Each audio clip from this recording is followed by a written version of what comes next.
Welcome to Drift into Dreaming, the podcast where we unwind, relax, and drift gently into sleep.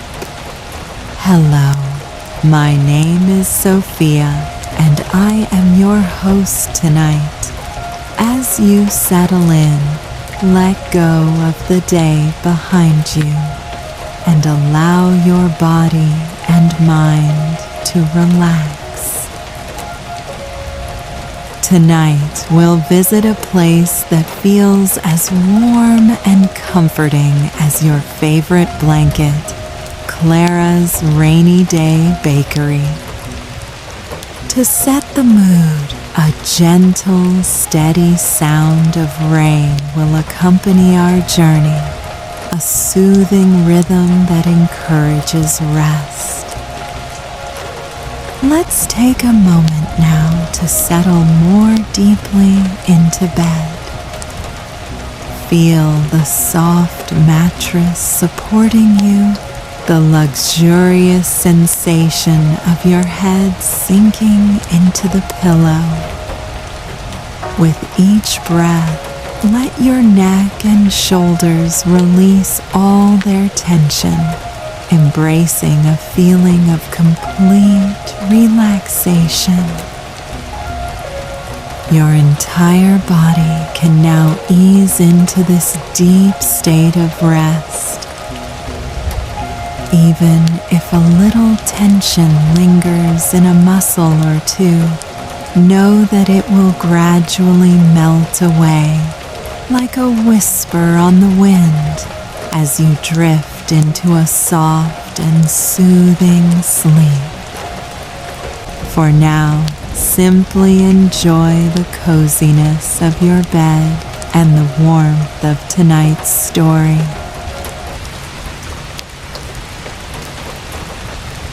Pumpkin pie and coffee.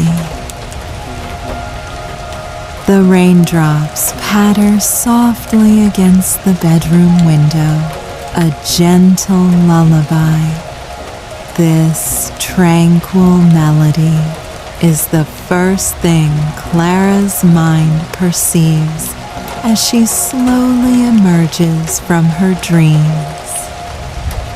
She listens to each drop as it bursts tenderly on the glass, a quiet rhythm that washes over her. She lets her mind wander, imagining the drops flowing together like countless grains of sand poured into a jar. This is the music of the season, she thinks. The peaceful rhythm of the rain, the soft rustle of autumn leaves. She smiles, picturing the beauty of the colors outside and the quiet, gentle wrapping up of the year. With a slow, contented yawn, Clara stretches her arms out above her head.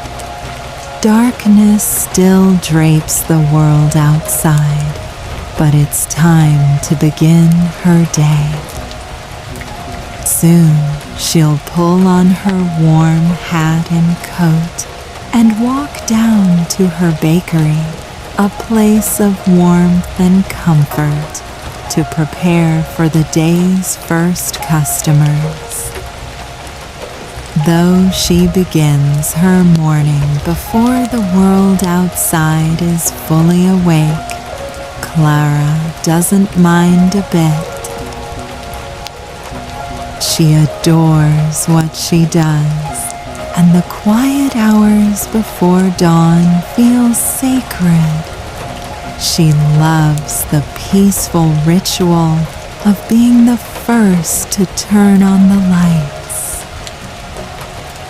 In the bakery, the first to breathe in the scent of fresh dough, and the first to brew a steaming pot of coffee. In the bakery, the first to breathe in the scent of fresh dough, and the first to brew a steaming pot of coffee. The thought of the kind smiles on her neighbors' faces makes every early moment worth it, and it ensures that when evening finally comes, she'll be more than ready for a deep and restful sleep. Slowly, she sits up in bed, letting the sheets slide gently from her legs. She swings her feet over the edge and sighs as her toes find the soft, plush warmth of her waiting slippers. With a final sleepy yawn, she stands and tiptoes quietly into the kitchen. It feels right to move in a soft, hushed way at this hour, as if respecting the fading night. Outside her window, a soft gray glow reflects off the house across the street. She can picture her neighbor still fast asleep, dreaming peacefully. He's the one with the magnificent garden, filled with the kindest, most beautiful flowers she has ever seen. Clara feels a wave of warmth and gratitude, a quiet happiness that comes from living among such kind and friendly people. At the counter, she performs the small, soothing ritual of brewing herself a cup of strong black tea, her favorite morning drink. She adds a splash of milk and watches the creamy liquid swirl and dance, slowly blending with the darker tea. Carefully, she carries the steaming cup to her special spot on the wooden seat by the window. The first sip is always the best, a comforting warmth that spreads through her from the inside out, like the glowing embers of a cozy fire on a chilly day. She looks out at the sky through the glass, seeing the clouds have formed a heavy, comforting blanket over the town. It's unlikely the rain will stop today, she thinks, but that's perfectly fine. She loves the feeling of autumn rain and the simple pleasures it brings. Without the rain, she wouldn't have an excuse to wear her warmest, fuzziest sweaters, or to slip her feet into her favorite rubber boots. She wouldn't get to wrap a cozy scarf around her neck or carry her cheerful yellow umbrella. The rain is easy to love as long as you have warm clothes and a cup of tea. Clara takes her last sip, then washes her cup and leaves it to dry on a small bamboo rack. She walks back to her bedroom and dresses for the day, giving her comfortable bed one last glance. There will be plenty of time to rest later on. In the hallway, she puts on her soft felt hat and her woolen scarf, then picks up her bright umbrella. The door clicks quietly shut behind her, and she steps out onto the walkway, opening the umbrella with a soft snap. The umbrella unfurls with a soft, gentle burst of bright yellow above her head, a cheerful canopy against the gray morning sky. In the window of the house to her right sits a little white cat she has come to know well. Its owner, a lovely woman who usually wears her hair in a neat bun, is likely still sleeping soundly. The cat watches Clara as she passes, its expression a quiet mystery.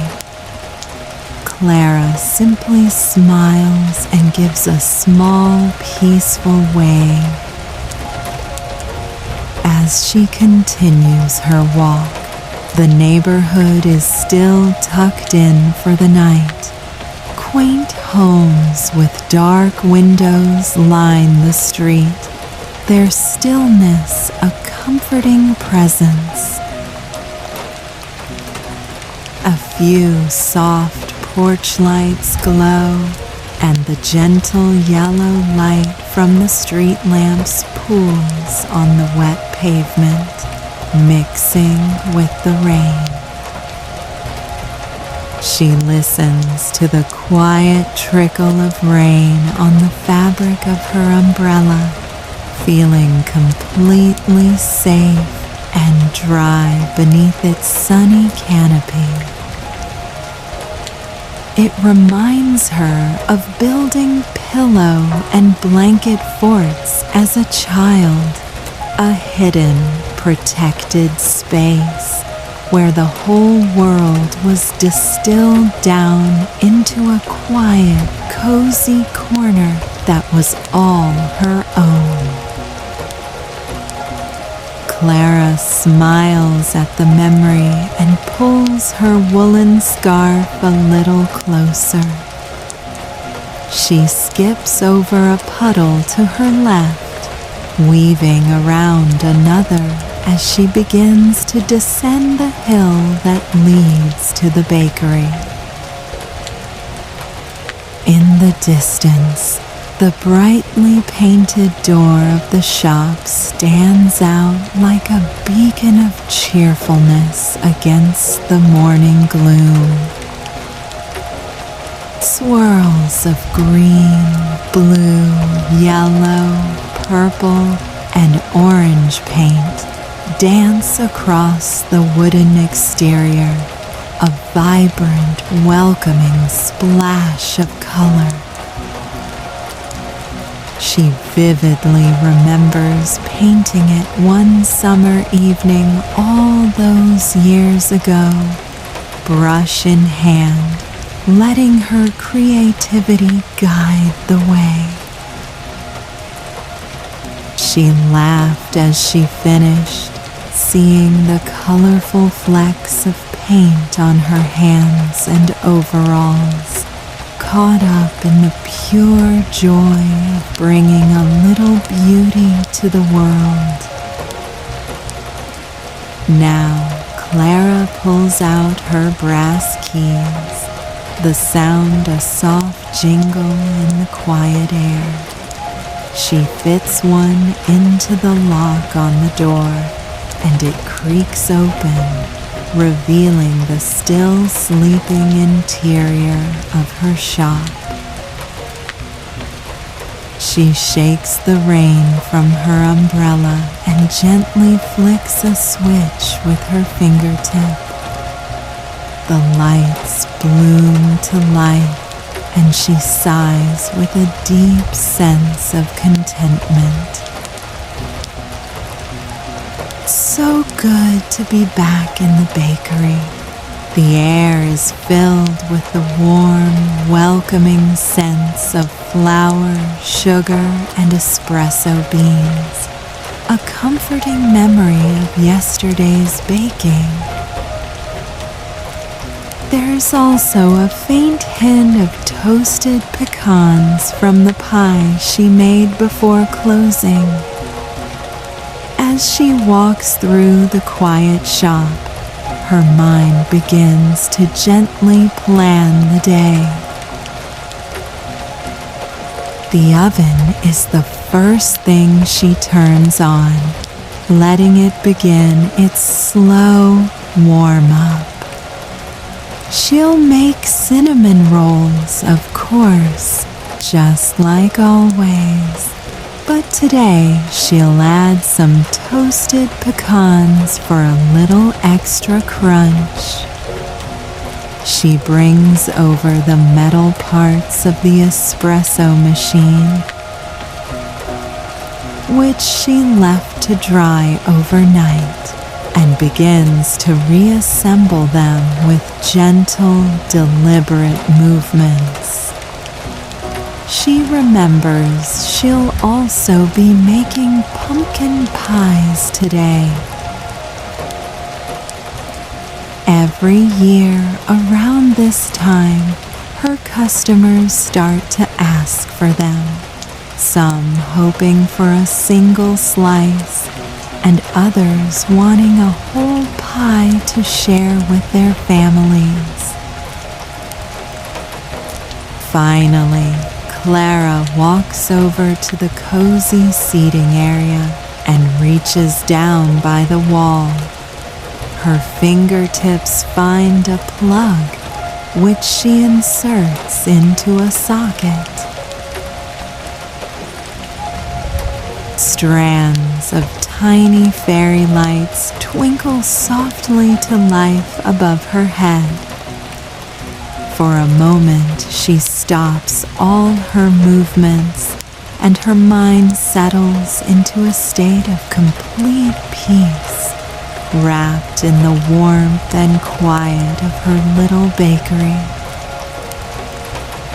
Clara takes a deep breath in, the clean, cool air of the morning filling her lungs. As she exhales, a profound sense of calm settles over her, like a soft blanket. It's so important to slow down and enjoy these quiet moments, she thinks. After all, these are the small, simple pieces that make life feel truly magical. With the tiny fairy lights twinkling on the ceiling, she walks to the counter and into the small, open kitchen area. From here, she can see the entire shop, a perfect place to be creative while still feeling connected to the cozy space.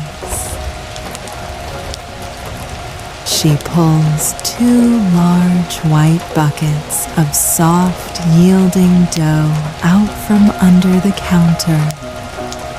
The dough has been slowly rising all night, and it's now light and air. She pours it onto the wooden surface, spreading it out flat with gentle hands. She sprinkles it with a sweet mix of cinnamon sugar and toasted pecans. Then uses the tips of her fingers to carefully roll it into a large, spiraled log. After slicing it into discs, each one revealing a delicate swirl of filling.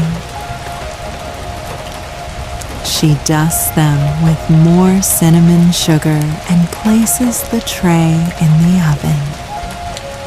Soon, a delicious, comforting aroma of fresh cinnamon rolls begins to waft through the bakery, filling every corner with warmth and the scent of home. A while later, the soft beep of the oven signals they are done.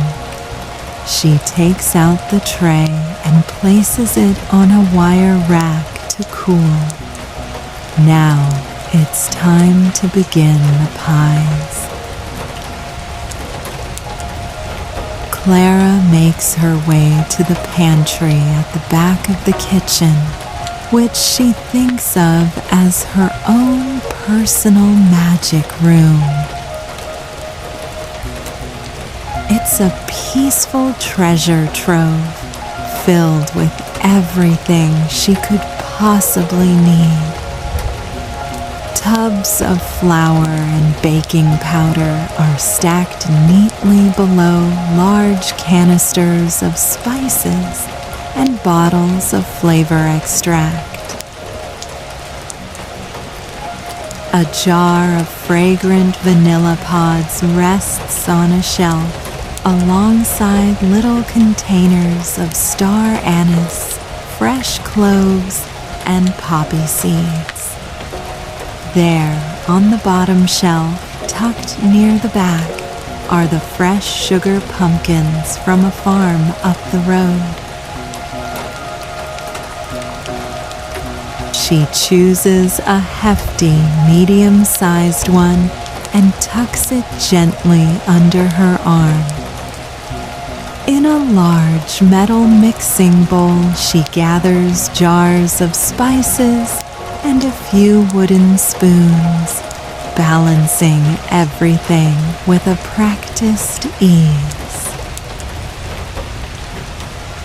Clara sets her armful of ingredients down on the counter. First, she must roast the pumpkin. She carefully slices the gourd in half and scoops out the stringy interior and seeds. Then she places both halves face down on a baking tray and slides them into the oven to cook and soften, filling the air with the promise of autumn.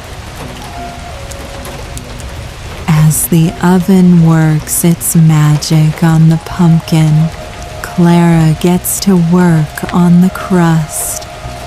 There are many different kinds of crusts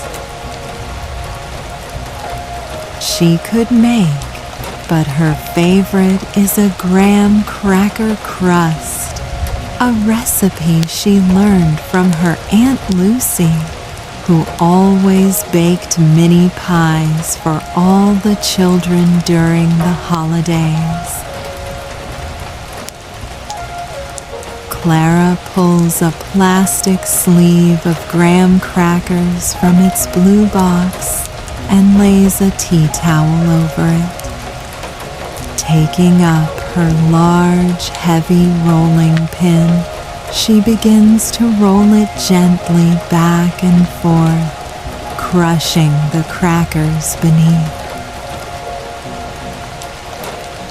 She works the pin from side to side, feeling the smooth wooden handles move in her palms as the crackers crunch and snap under the weight. Once they are the texture of rough sand, she pours them into a mixing bowl, where a little puff of graham cracker dust tickles her nose. She goes to the large silver refrigerator and finds a stick of butter. After unwrapping it, she melts it in the microwave for just a few seconds. She pours the melted butter into the bowl with the crumbs, adding a good amount of sugar and cinnamon. Using a long wooden spoon, she mixes it all together until the mixture feels like wet sand. With her fingers, she begins to methodically press the mixture into the bottom and sides of a shallow pie dish. She works carefully, making sure not to let the edges crack, pushing and pressing. Just a little more here, a little less there. Before long, it forms a perfectly even brown base. The oven beeps with a soft chime once again. Clara pulls on her thick, colorful oven mitts and carefully lifts out the tray of pumpkin.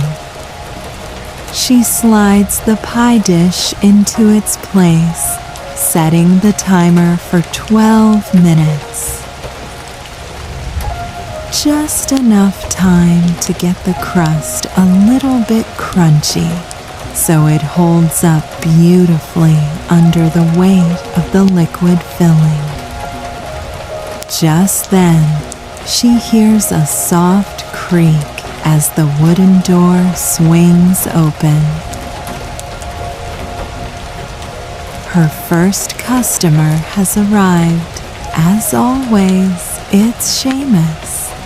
He's a kind, elderly man who loves to read his paper with a cup of coffee and a cinnamon roll. The only exception is on days like today, when Clara makes pumpkin pie. He smiles at her as she pours a long, thin stream of coffee into a mug. He's been coming into her shop for so many years that he doesn't even have to order anymore. By the time he reaches the counter and wishes her a good morning, his breakfast is already waiting. Smells like pumpkin pie is on the menu, he says with a smile, taking his coffee in hand. Clara smiles back and promises to bring him a slice as soon as it's ready. He thanks her and takes his usual seat by the window, the crisp fold of the morning newspaper snapping open in his hands. With Seamus here, the day truly feels like it has begun. Clara enjoys working while he's in the shop. He is as much a part of this peaceful place as any of her other regular customers. Pumpkin pie and coffee. The bakery feels more and more like a home now that Seamus is here. They are a little community, almost a family, and this cozy space is their home. Clara looks at the timer and sees the crust is ready. Pulling on her mitts, she removes the dish from the oven. It smells wonderfully warm, sweet, and toasty. Just heavenly, as Seamus would say. Now Clara turns her attention to the pumpkin filling. With a spoon, she gently scoops out the soft orange flesh of the roasted pumpkin, dropping it into a large bowl. She mashes it around with a wooden spoon until it has a perfectly smooth and even consistency. Next, she brings eggs and heavy cream from the refrigerator, cracking the eggs one by one and adding them to the pumpkin. She pours in the cream, watching its milky whiteness trickle like little pearly rivers through the valleys of orange puree. She measures heaping spoonfuls of cinnamon, ground ginger, nutmeg, cloves, and cardamom. Together, these spices fill the air with everything familiar and comforting about this time of year. The very aroma of holidays, family, and togetherness. As she mixes, the air seems to hold her in a warm embrace of memory and scent. She adds the tiniest bit of lemon zest to brighten the flavor with a little zing. Then gives it one final stir until the mixture is perfectly smooth and silky. Carefully, she pours the filling into the crust, using a spatula to get every last drop. Then she slowly carries the wobbly pie to the oven and places it gently on the rack. With the timer set, Clara has a few moments to rest. She leans back against her table and looks out over the shop, a soft, content smile on her face. In the corner, there's a bookshelf where people have left little paperbacks and large hardbound art books.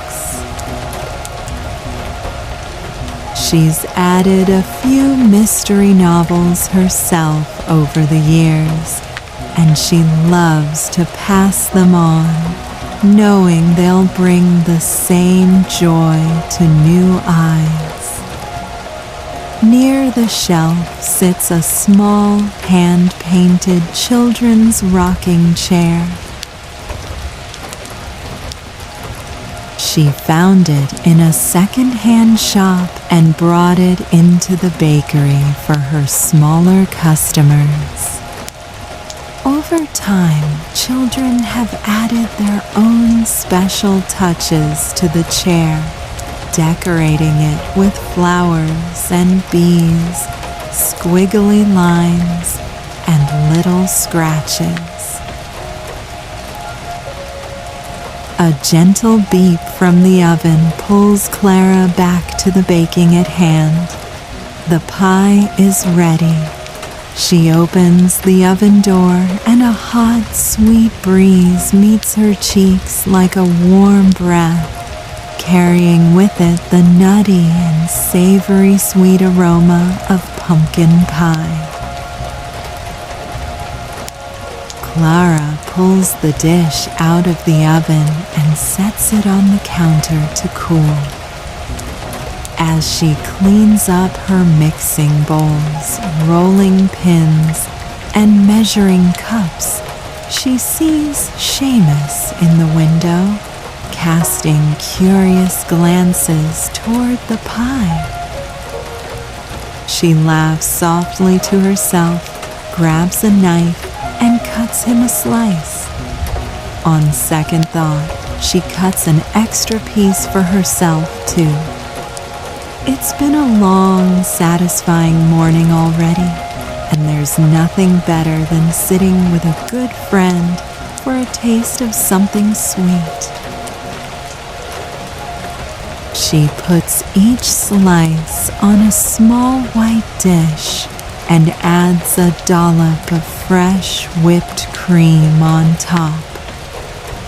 Then she carries them over to the table by the window and sits down across from Seamus.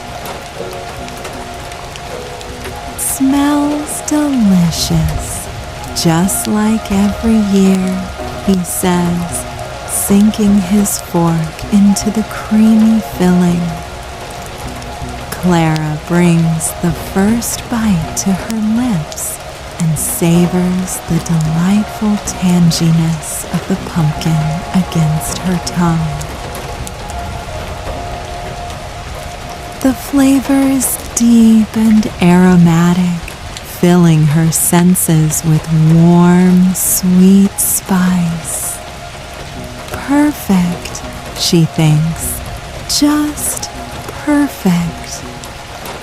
As she eats her pie, she looks around with pride at her little bakery. Seamus smiles, and Clara thinks, good friends are excellent company on autumn days like this. She watches the fairy lights twinkle to the rhythmic pattering of rain against the window. These are the details that make this place feel like a home. The bakery, she knows, tells the story of its customers, of all the people who have ever walked through its creaky wooden door. She smiles, deeply contented, knowing this is exactly where she's meant to be. Baked apples on a blustery day. Soft taps of rain fall on the window panes near Clara's bed. Every so often, a gust of wind tosses the rain against the glass with slightly more force. Clara lies under the covers with her eyes closed, listening to the soothing sound of the storm ebb and flow. It's sure to be a blustery day, she thinks to herself. These final moments in bed just before she rises are some of Clara's favorites, a time when her thoughts are dreamy and her mind still remembers the feeling of deep sleep. Before long, a soft yawn takes over, and she stretches her arms up and out in a big, slow movement. Next, she circles her ankles a few times to the right and then to the left, preparing her body to move when she finally steps out of bed. Clara takes a deep, calming breath in and then lets it out slowly as her body relaxes further into the soft comfort of the sheets. Just a minute more, she thinks, a small smile on her face. The rain taps the window in waves, as if curtains of water are gently opening and closing. Another large gust of wind rattles the branches of the tree outside, sending a flurry of raindrops towards the window, a quiet song of the season. Days like this are always quietly exciting for Clara.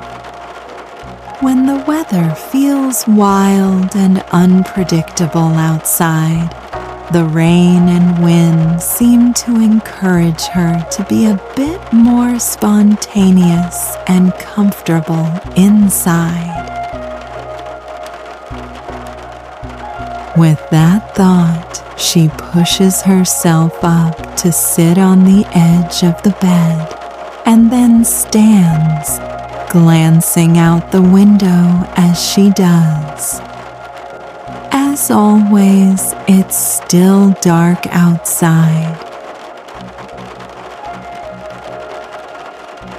Clara wakes up earlier than most people in town, as she needs to have the bakery ready by the time everyone else is starting their day. She knows the rest of the neighborhood is sleeping soundly, and even the house cats are probably dozing in fluffy beds, curled up on windowsills, waiting for the dawn. Clara slides her feet into her cozy slippers and pads softly into the kitchen. The first thing she does is put on the kettle for a nice, strong cup of hot tea. She leans against the counter as she waits for the water to boil, listening to the gentle rumble beginning inside. She takes a small metal tea ball from the drawer and fills it with fragrant strands of loose-leaf black tea. Each leaf sits at a funny angle, so she is careful not to let any fall out as she twists on the top. She hangs the tea ball over the side of her cup by a tiny hook and chain. When the water is ready, she pours it over the tea.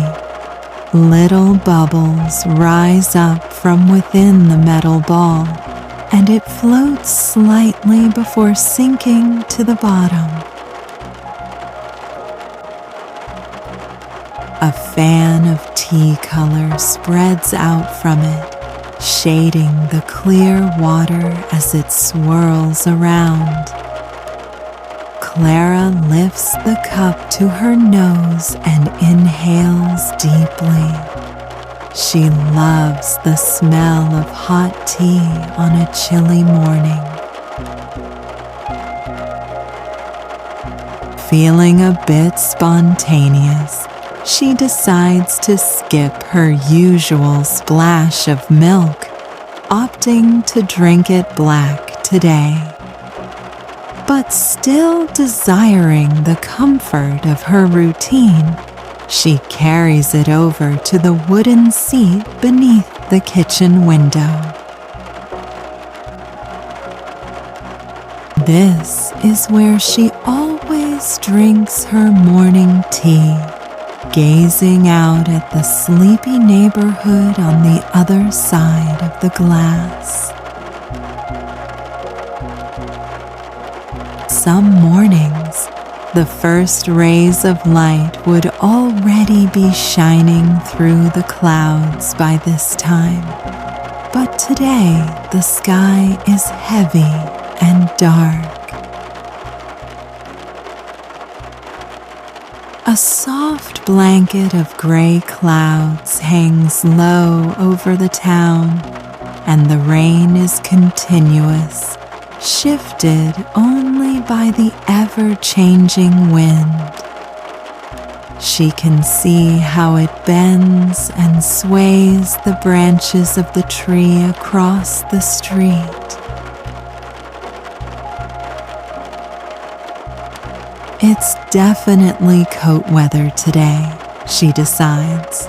Clara sips her tea slowly, feeling herself warming up a bit more with every drop. She wiggles her toes inside her fuzzy slippers, enjoying the tingling sensation it sends across her skin.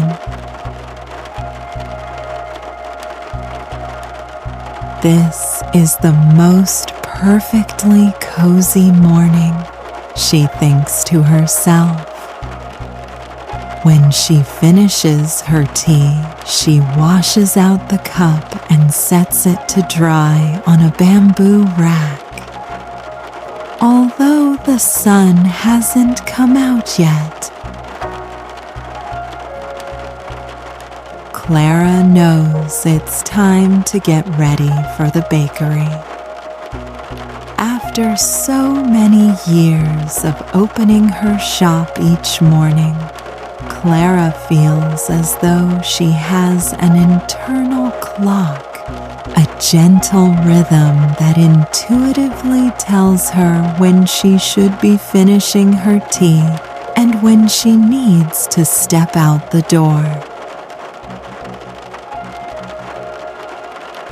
Clara shuffles into her bedroom and picks out a soft gray shirt to wear, a fitting color to match the sleepy, muted tones of the weather outside.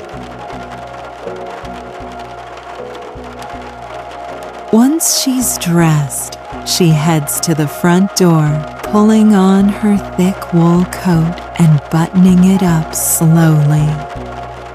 Then she wraps a chunky cable knit scarf around her neck, a special one that her customer, Rose, made for her 2 winters ago. It's one of her most cherished pieces of clothing, and every time she wears it, she thinks of all the people she's able to call her friends. It makes her feel warm and toasty, not just on the outside, but within her heart as well. Clara pulls one edge of the scarf up over her chin and tucks the ends into her coat. She takes a large pair of gloves from her coat pockets, slipping them on one by one. The last thing she has to get is her trusty yellow umbrella. Now she is ready to head out.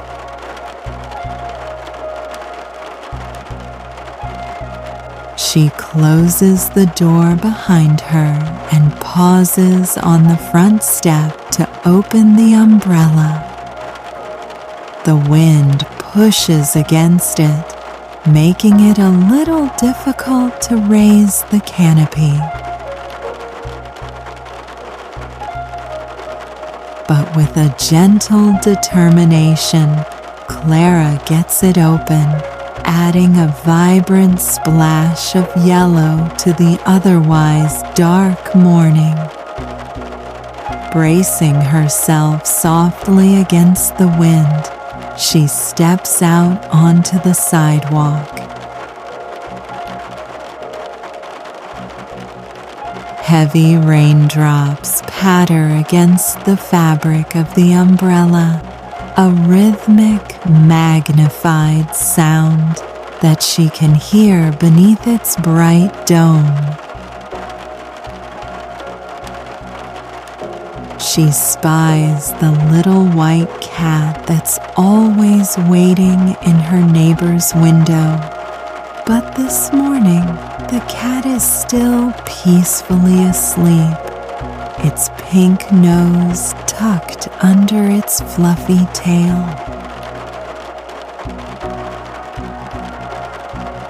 Usually, the cat is awake and watching her, but today is a lazy day for the little white cat.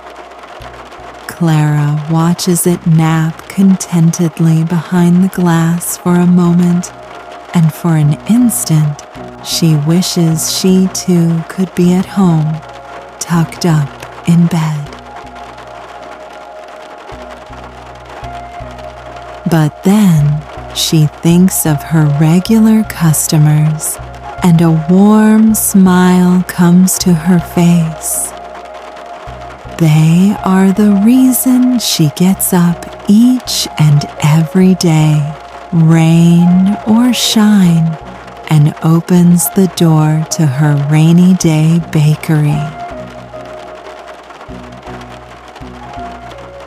She continues her walk down the wet pavement, every few steps moving to one side or the other to avoid a large puddle.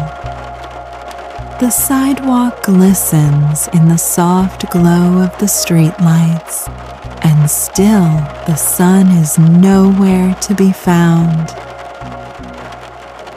She catches a glimpse of her brightly painted bakery door, a cheerful beacon of warmth waiting for her. The bakery's vibrant colors stood out like a beacon, a warm, gentle invitation to all who passed by. It was a haven, a place of quiet comfort on a day like this. Inside, people could find solace, sipping a cup of something hot, savoring a slice of pie or a warm cinnamon roll. Some customers would get lost in the pages of a good book, while others would simply enjoy the company of new and old friends, their laughter and low voices a soft melody in this familiar place.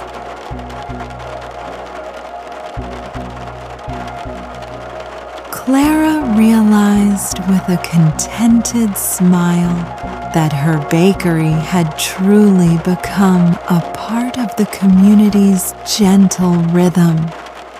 It was a home away from home. A spot where every person could find something to make them feel happy and calm. Just as this peaceful thought settled in her mind, a sudden gust of wind ruffled the fabric of her umbrella.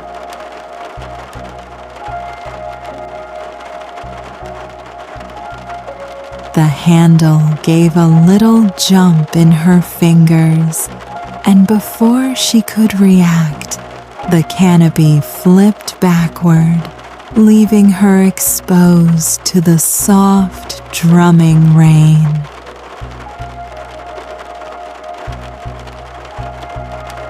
With a graceful dash, Clara hurried toward the colorful door.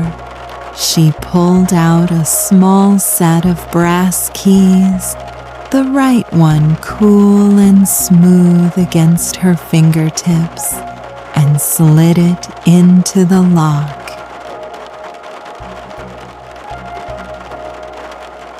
Clutching the bent umbrella under her arm, she pushed open the door, stepping into the quiet, dark tranquility of her bakery. A gentle chime above the door announced her arrival.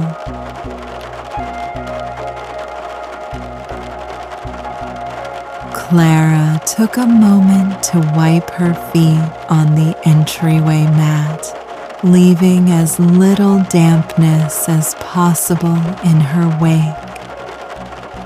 Then, with a soft click of the light switch, she illuminated the small shop.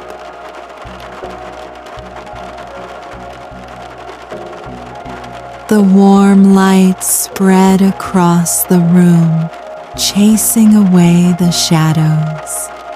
Now able to see clearly, She looked down to inspect the damage to her cheerful yellow umbrella. A few of the metal pieces were bent the wrong way, and the slider no longer held the canopy open. She let out a soft sigh, placing the umbrella down in the entryway.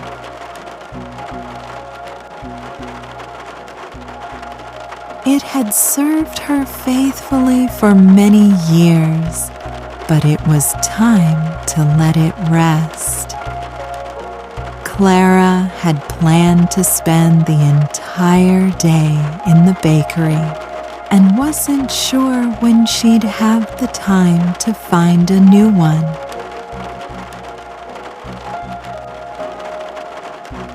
A faint smile touched her lips as she thought of a potentially damp walk home tonight, but it was a gentle thought, not a worry.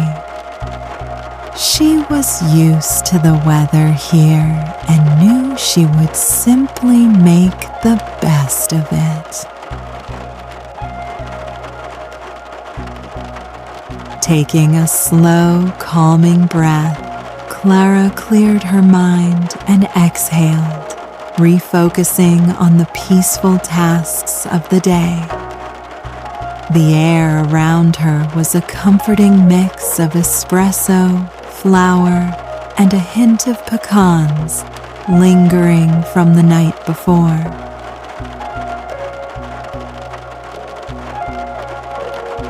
On a typical morning, she would start with cinnamon rolls, but today, just like with her spontaneous cup of tea, she felt like a change.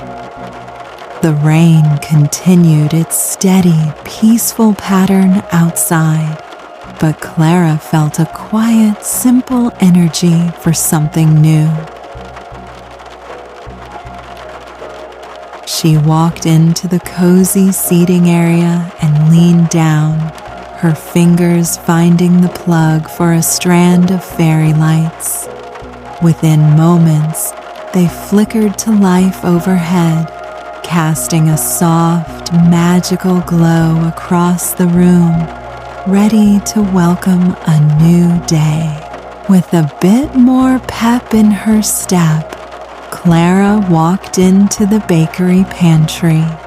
Her gaze drifted over the high shelves, stacked with baking supplies and ingredients, a silent gallery of delicious possibilities.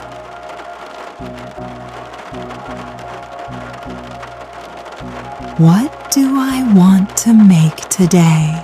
she whispered to herself.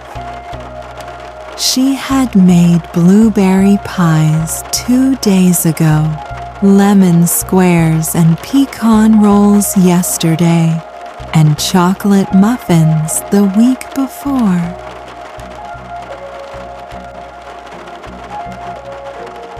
All of them were customer favorites, but Clara decided to consider what would bring her a little bit of joy.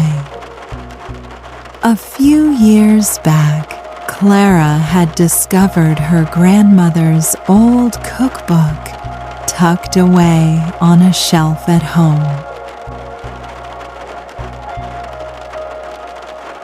While leafing through it, she had come across a recipe she'd never tried before. It looked intriguing, so she had marked the page with a small piece of paper. Now, that same cookbook resided on a dark wooden shelf against the back wall of her pantry. With a warm smile, Clara walked over and opened the book to the marked page. The recipe was simply titled Baked Apples. In the margins, yellowed with time, she saw her grandmother's familiar, elegant handwriting.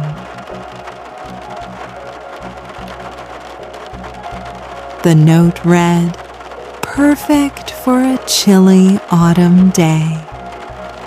Scattered across the page were her grandmother's corrections and tips, little adjustments to measurements and techniques to make the final product even more special.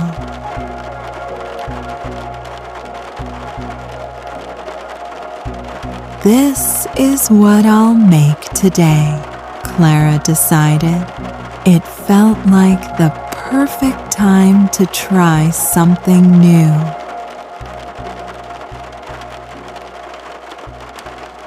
The ingredient list was simple and comforting: butter, brown sugar, cinnamon, nutmeg, rolled oats, chopped pecans, and several large apples.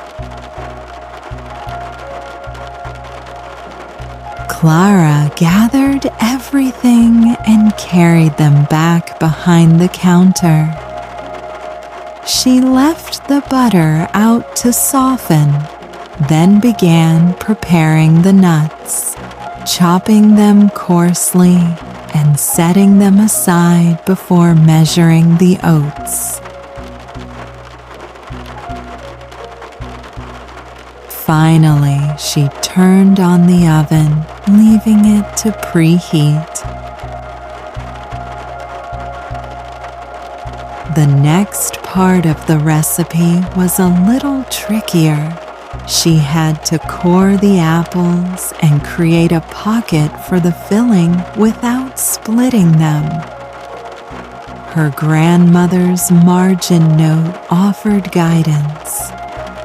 Use paring knife and spoon. Clara picked up her small paring knife and carefully inserted the tip near the stem of the first apple.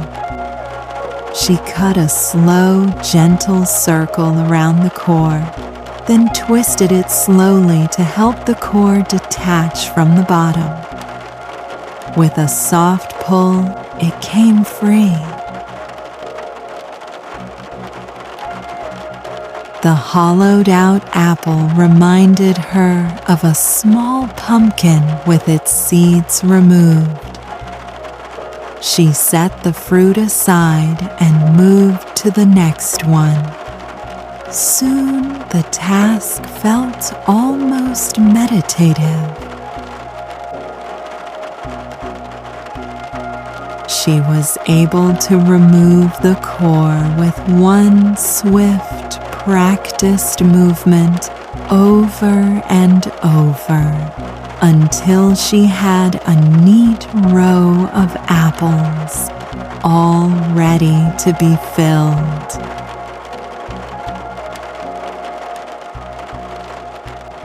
Next, it was time to make the filling. Clara gathered the softened butter, brown sugar, cinnamon, and nutmeg, and mashed them all together with a wooden spoon, the quiet scent of spices already beginning to fill the air. Once the spices were evenly distributed, she gently stirred in the oats and pecan pieces. Then, with a small spoon, she carefully stuffed the filling into the apples, right up to the top.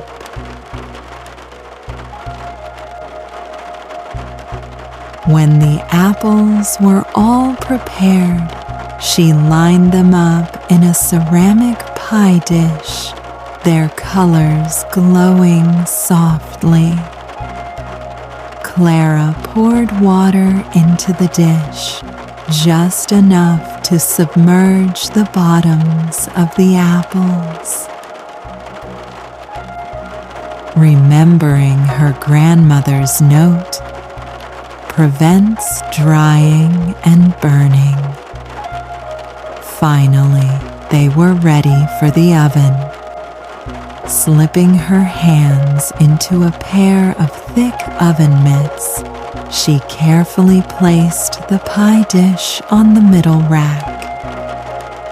She closed the oven door and set the timer, a soft whirring sound that filled the quiet room. As she began to clear her workspace, the gentle creak of the bakery door opening announced a visitor. It was Rose, one of her favorite customers, who had become a dear friend over the years. Rose smiled and gave a little wave from the door before unwrapping her soft scarf and hanging it over the back of a chair. By the time Rose reached the counter, Clara had her coffee ready. The two friends chatted about the weather and the particularly blustery autumn day. With a small sigh, Clara mentioned her broken umbrella. "I'm not sure when I'll have time to replace it before I head home tonight," she said.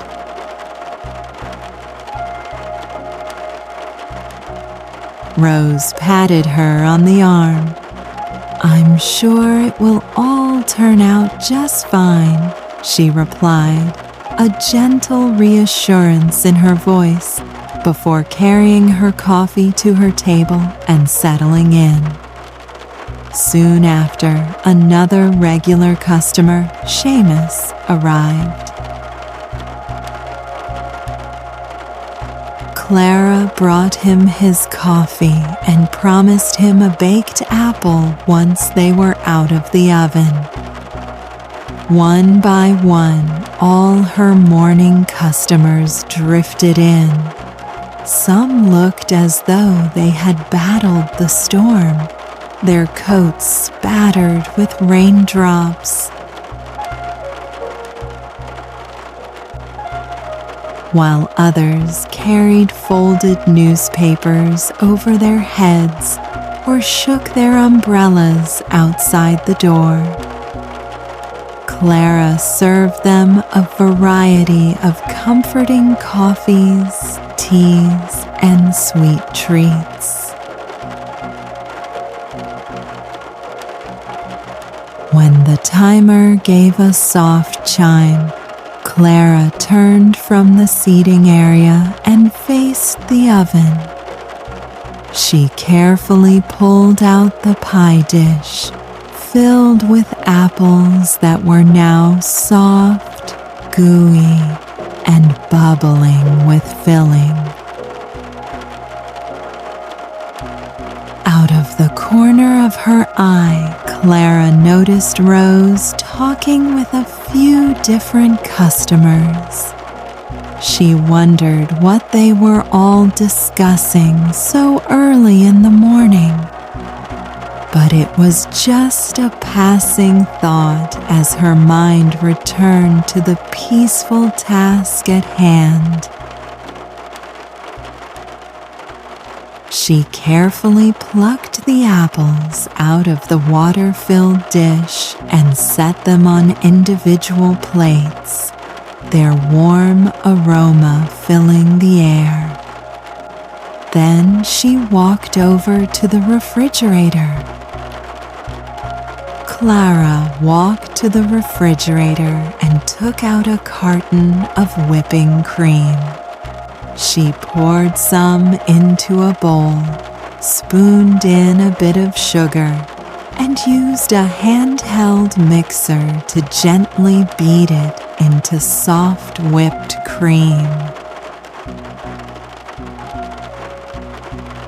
The mixer hummed a quiet, steady tune, and as it did, Clara watched Rose step out the door for a moment. She hasn't even tried her baked apple yet, Clara thought, a small bit of curiosity in her mind. When the cream began to form soft peaks, Clara stopped the mixer. With a metal spoon, she carefully dropped a dollop of whipped cream on every apple, adding a delicate drizzle of her famous caramel sauce on top.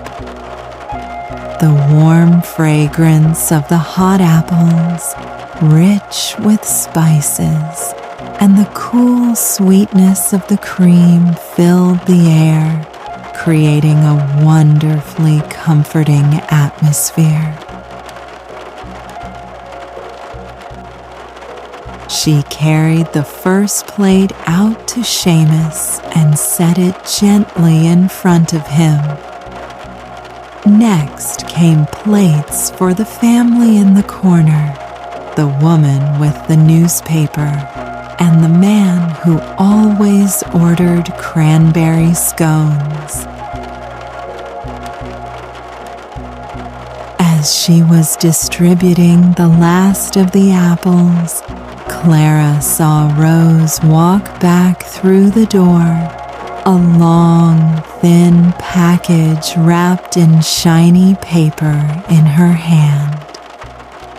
Rose beckoned to Clara, who came over with a soft smile.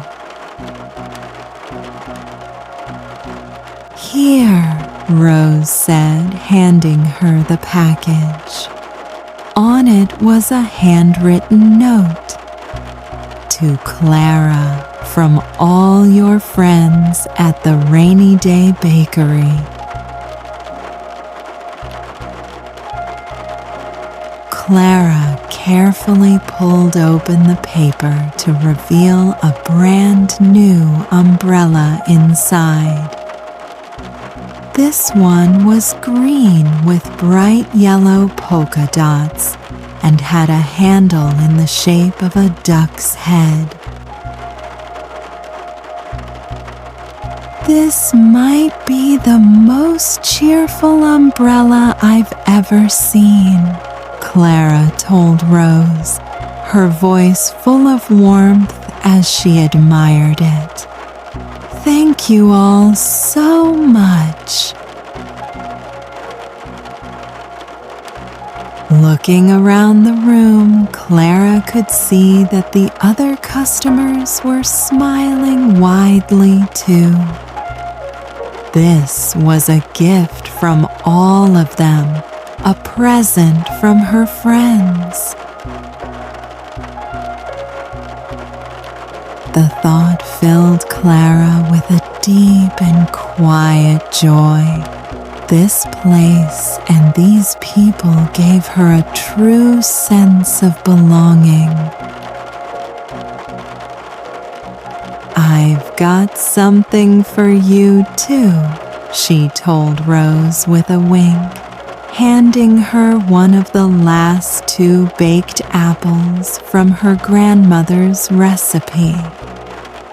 The other Clara kept for herself. Together they sat by the window, gazing out at the wet, gray, and windy day.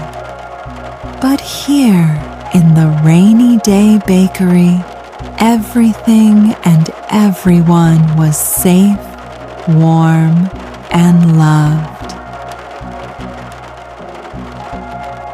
Clara used a spoon to scoop out some of the soft apple and gooey filling.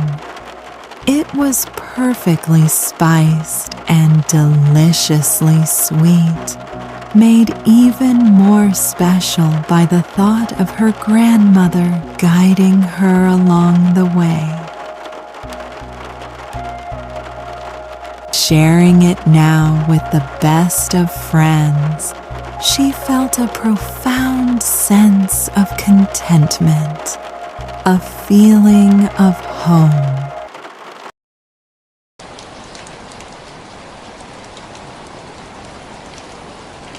The first thing Clara heard when she opened her eyes was the sound of gentle rain coming down outside her window.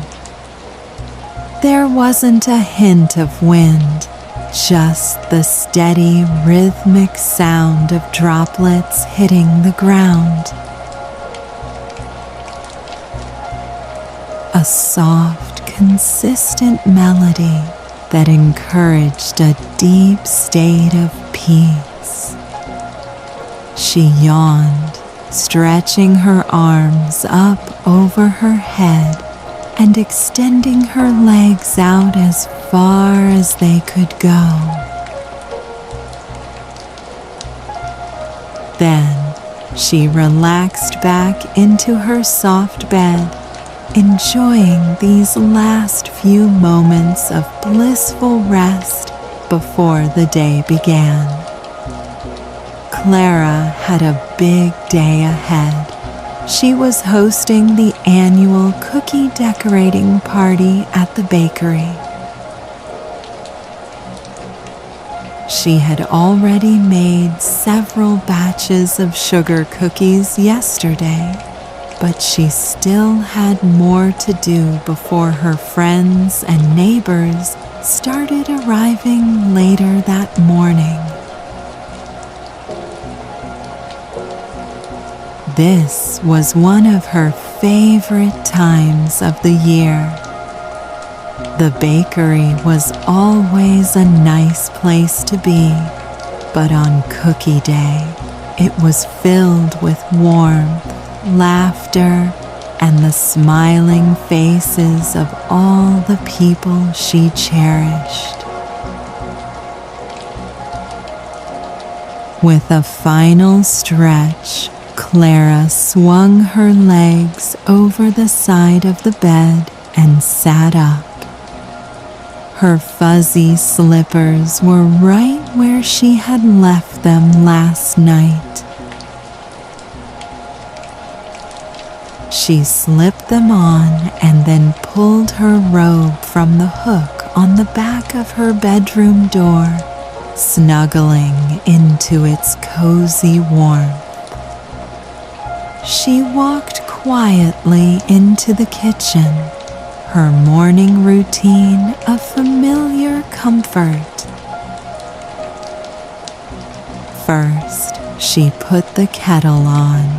While she waited, she filled a metal tea ball with a delicious cranberry orange spiced black tea, one of her favorites to drink in the winter.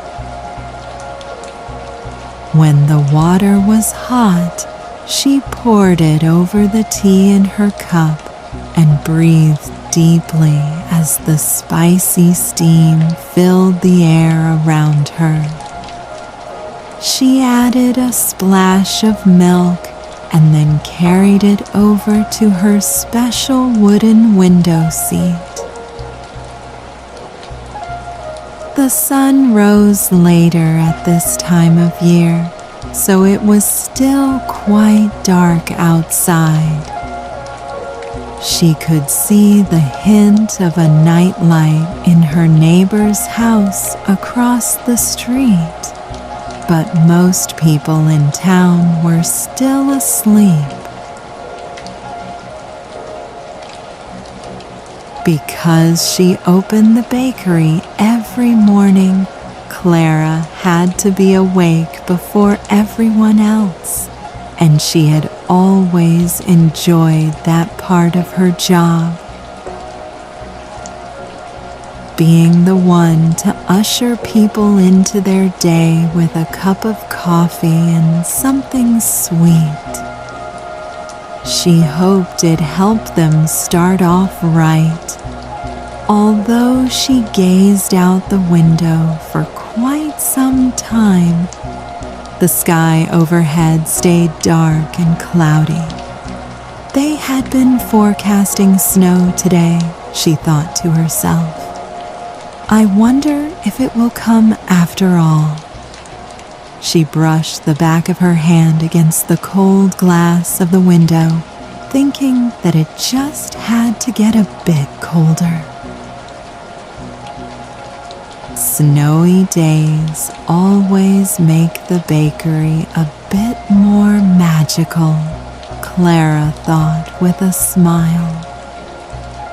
From where she worked behind the counter, she had a clear view of the street, and whenever it snowed, she loved watching it pile up on the pavements where children would laugh and build snowmen. She had always enjoyed watching the rain too, of course, but everyone needed a little extra magic sometimes. Clara took her last sip of tea and carried the cup over to the sink. She washed it and left it to dry on her bamboo rack, then headed back into her bedroom to get dressed.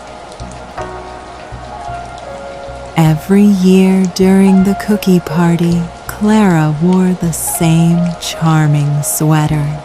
She had gotten it several years ago as a Christmas gift, and it featured a friendly snowman with a very goofy grin, knit from a pile of soft squares rather than circles. It made her smile every time she wore it, and her customers always seemed to enjoy it too. When she was ready, she walked out of her bedroom to the front entryway. Clara pulled on her coat, scarf, hat, and gloves, then picked up her new umbrella, the green one with the yellow polka dots and the duck's head handle. She looped the cord around her wrist, and with a soft click, closed the door behind her. She stepped out into the early morning rain. It had let up a bit since she was in bed, now more of a gentle drizzle, but she still preferred the warm and dry comfort of being beneath her umbrella.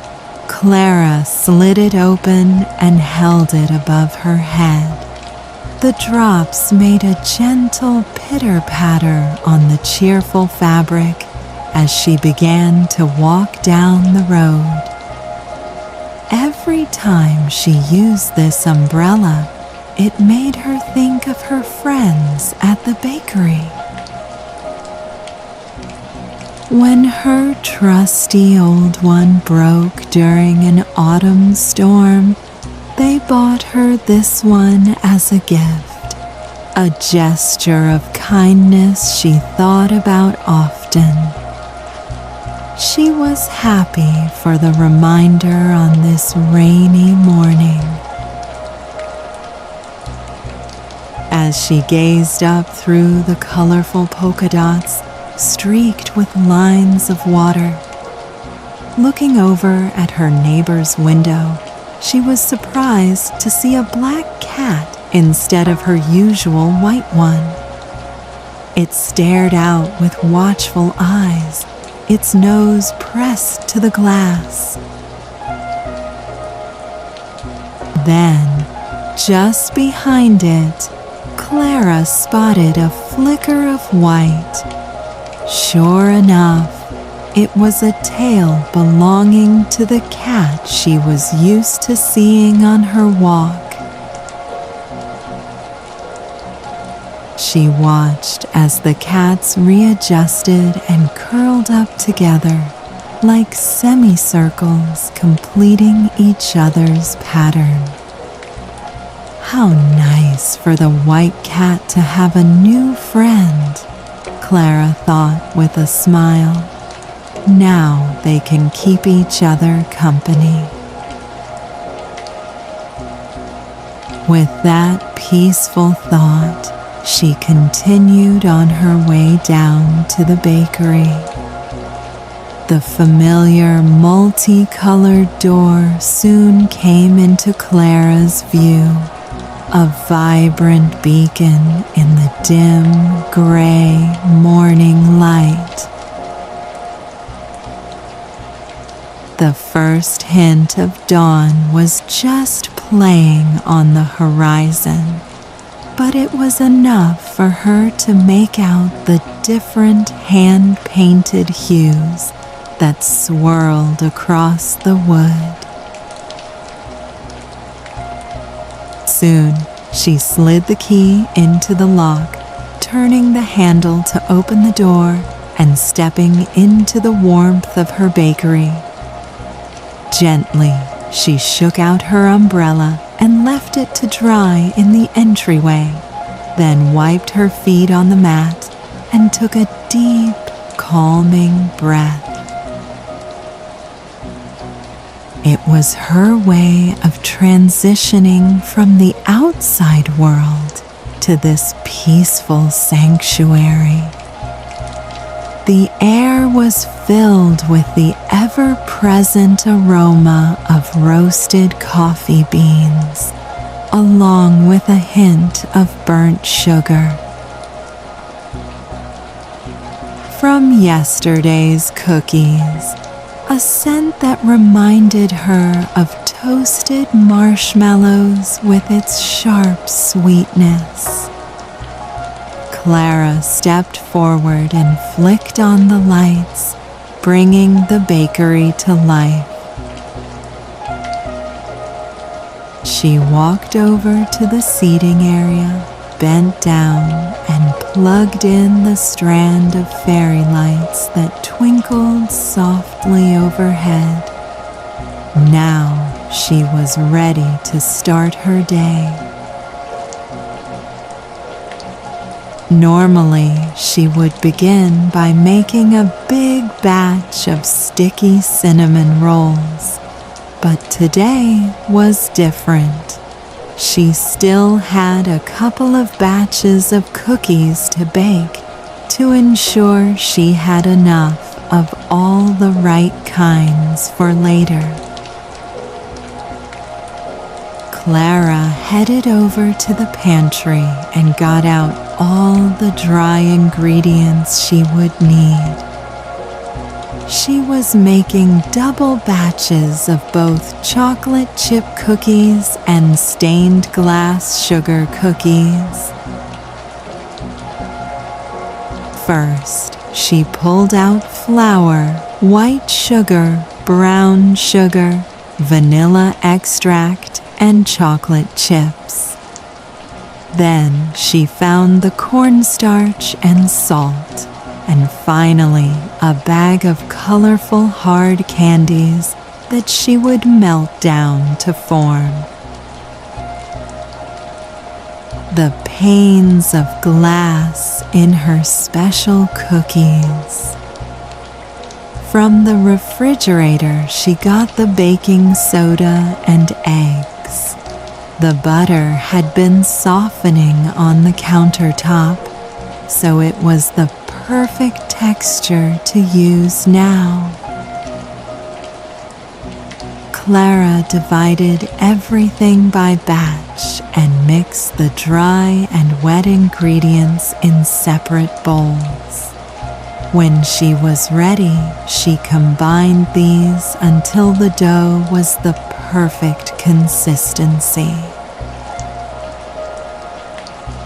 For the chocolate chip cookies, she folded in the chips carefully so they didn't break apart, then piled the dough evenly onto a tray using an ice cream scoop and put the tray in the oven to bake.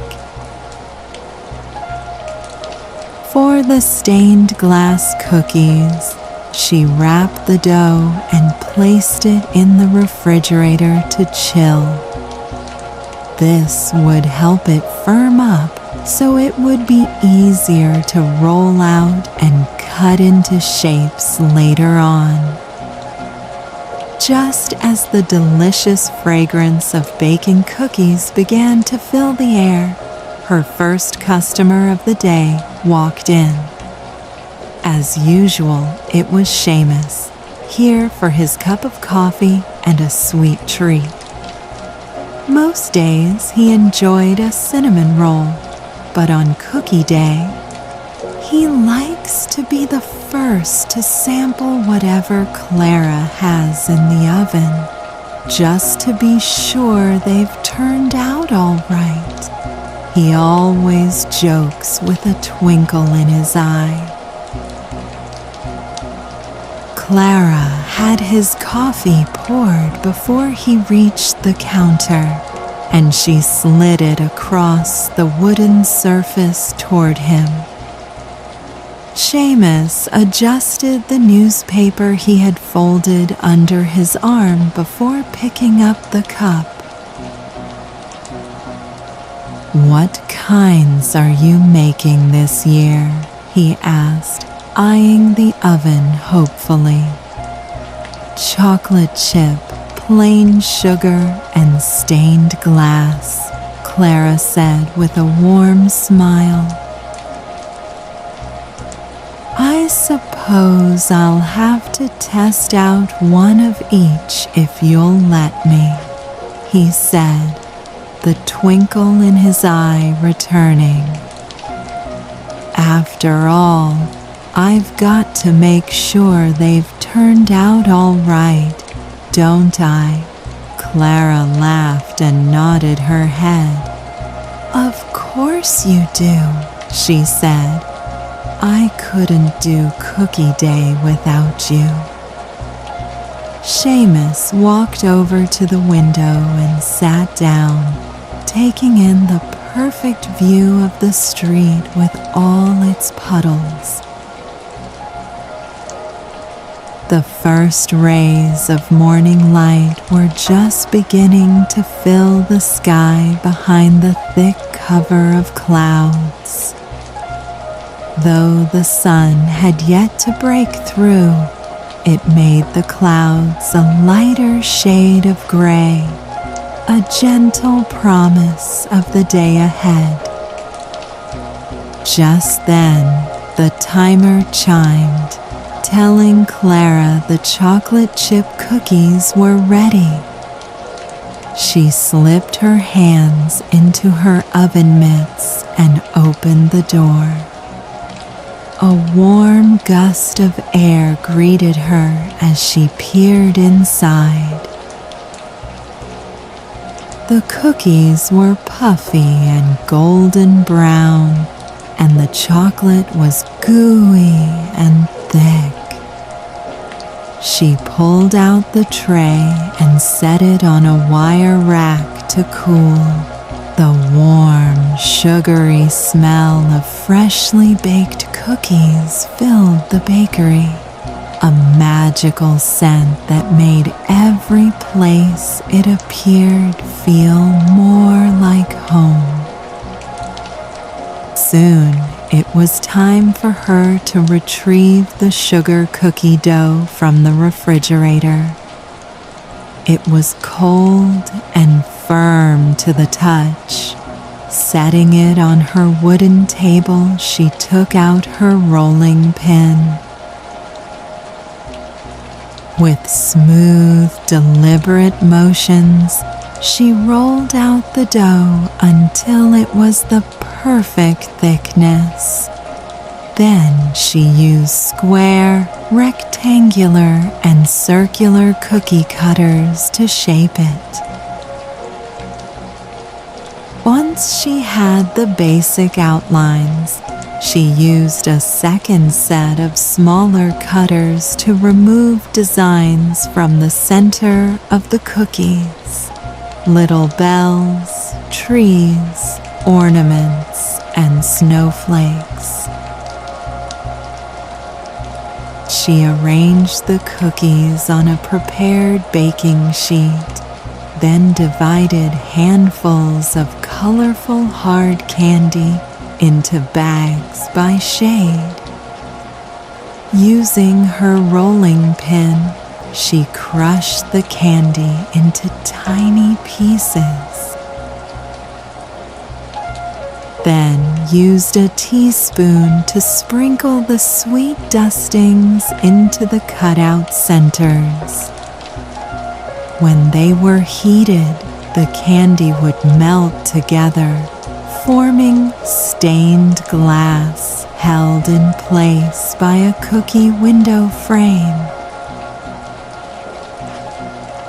Once they were ready, she took the trays and slid them into the oven to bake.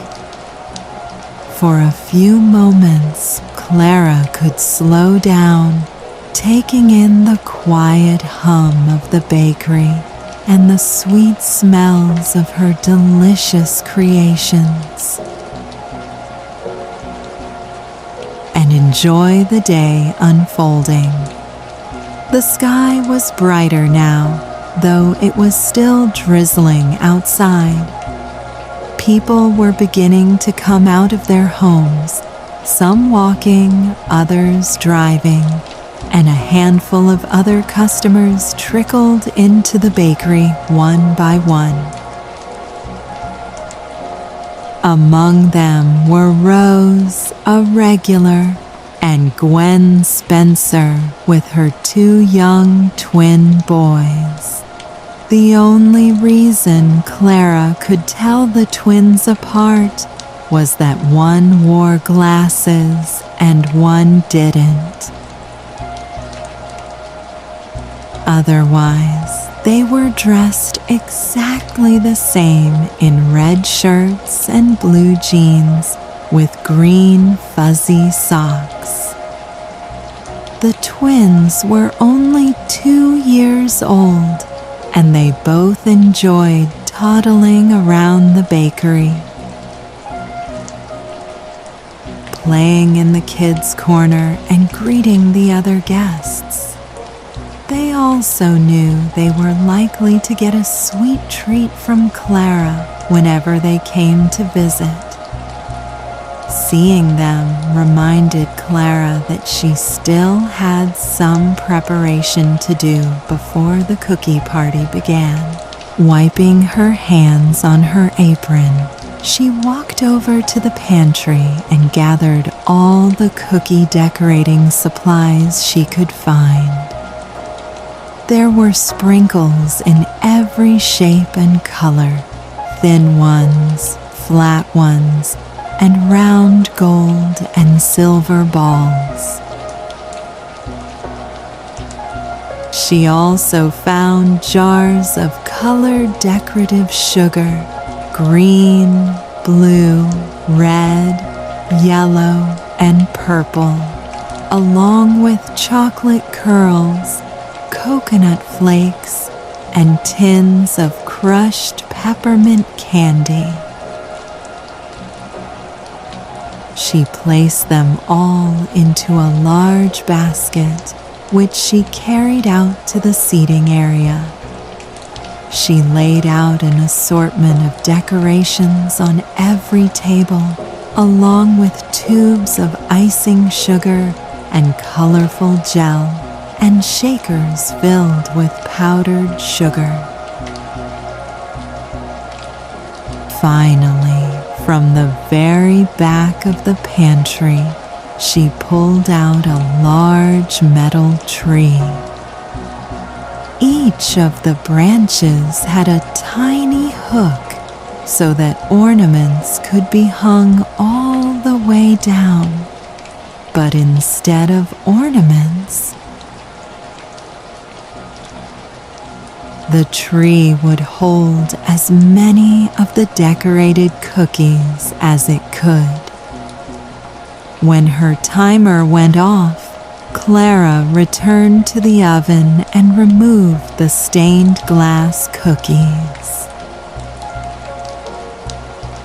She smiled to herself, They looked absolutely perfect. Each cookie had a glossy center in bright and vivid red, blue, orange, yellow, or green. As they cooled, she got out the plain sugar cookies she had made yesterday. These had already been cut into fun shapes like snow people, evergreen trees, snowflakes, and stars. One by one, she arranged all of the different types of cookies onto large silver platters. Every table would have its own, so people could choose to decorate whatever they'd like. But before she carried out the larger trays, she had a special delivery to make. She placed one of each kind of cookie onto a small plate, which she set down right in front of Seamus. He smiled broadly as he lifted the chocolate chip cookie to his mouth. Taking a bite, he sighed with a deep sense of contentment. "I think these are the best cookies you've ever made," he said, taking another bite. "In fact, I think they're the perfect cookies." This is what he told her every year about each of the cookies. And a deep happiness welled up inside Clara as she thought of the satisfaction of a job well done. Every time she baked a cinnamon roll, a croissant, or a cookie that someone enjoyed, the knowledge made her day a little brighter. Returning to the counter, she retrieved each of the larger trays and set them on the tables. Glancing up at the clock, she saw that it was just about time for people to start arriving. As if on cue, the door opened and the first guests wandered inside. A new family in town. They glanced around with an endearing shyness. Clara waved to them and let them know they could choose a table and start any time they'd like. They smiled gratefully and picked a spot close to the door. Next came an elderly couple who were visiting their grandchildren. They always stopped by if they had time while they were in town. They sat near Seamus, exchanging friendly greetings before settling in. One by one, people Clara knew from around town poured into her bakery, old and young, by themselves or with family and friends. All were welcome to the annual cookie decorating party. Everyone found a place to sit or stand around the tables crowded with supplies. Before long, the whole shop was abuzz with chatter, laughter, and the sound of people shaking sprinkles, squeezing icing tubes, and having fun. Looking around the cozy space, Clara felt completely at peace. She couldn't imagine a better place to be than right here, feeling the warmth and comfort of community. As the thought crossed her mind, she glanced out the window just in time to see the very first snowflakes fall to the ground. Soon, one of the children saw them too. "It's snowing," the girl said, tapping her mother on the shoulder and pointing through the glass. Clara heard the chatter slow to quiet whispering as everyone turned to gaze out the window. A delicate dusting of snow appeared on everything outside, from cars to street lamps and paving stones. For a moment, she wondered if her neighbor's cats were watching the snow falling outside their window, too. Perhaps it was the joy of being around everyone in the bakery, or maybe it was the magical nature of winter. Clara wasn't sure, but she was drawn outside, compelled to feel the touch of snow on her skin, if only for just a moment.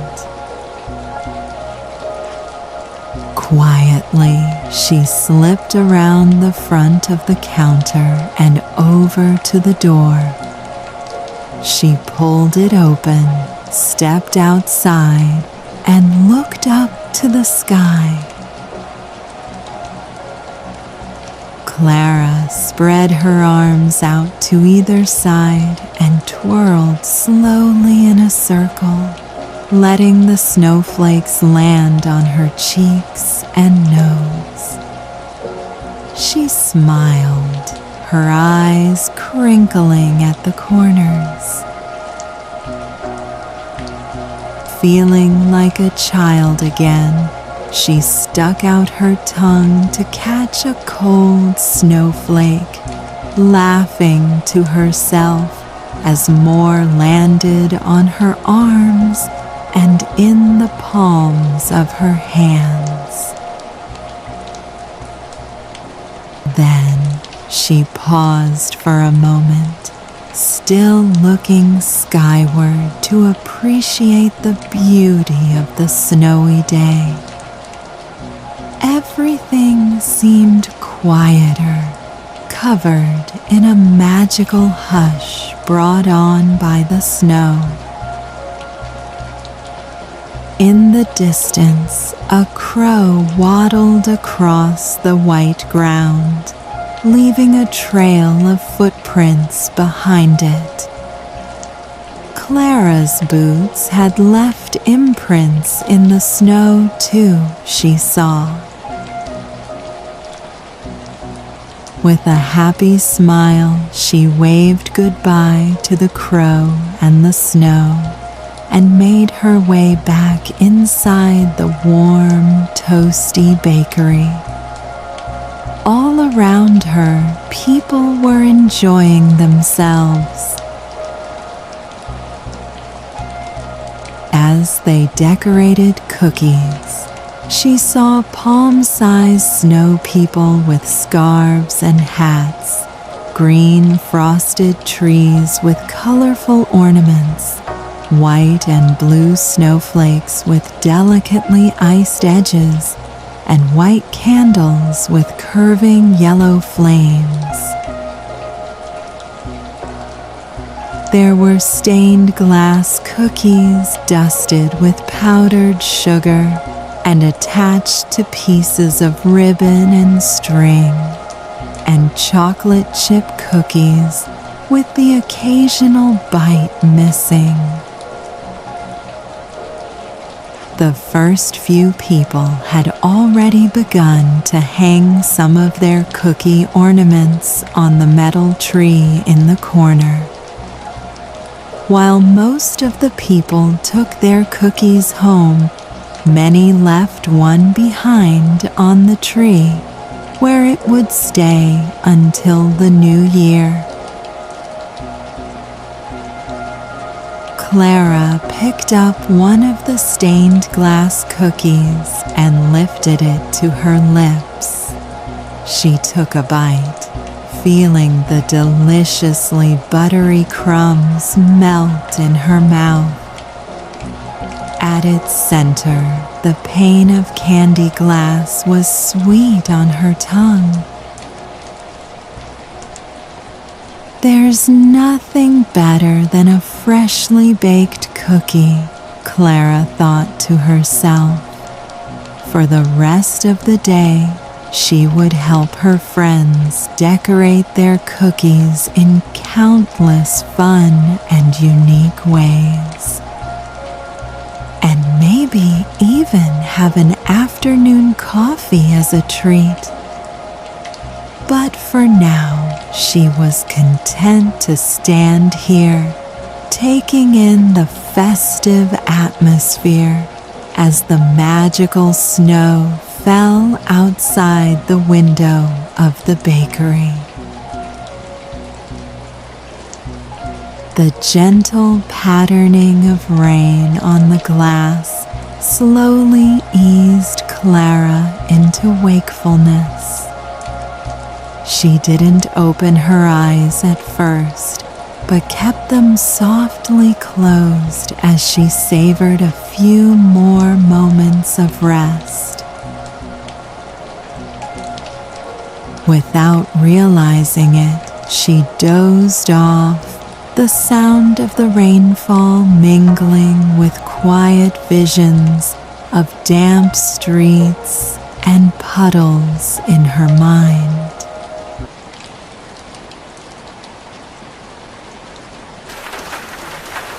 Then the dream slowly faded as her thoughts returned to her bedroom. Clara smiled and opened her eyes at last, grateful for the few extra minutes of sleep. Even now, the sound of the rain was growing faint. It might let up altogether, she thought as she stretched her arms above her head. She traced circles with her toes, feeling her ankles warming up with every turn. Then she slid her legs over the edge of the bed.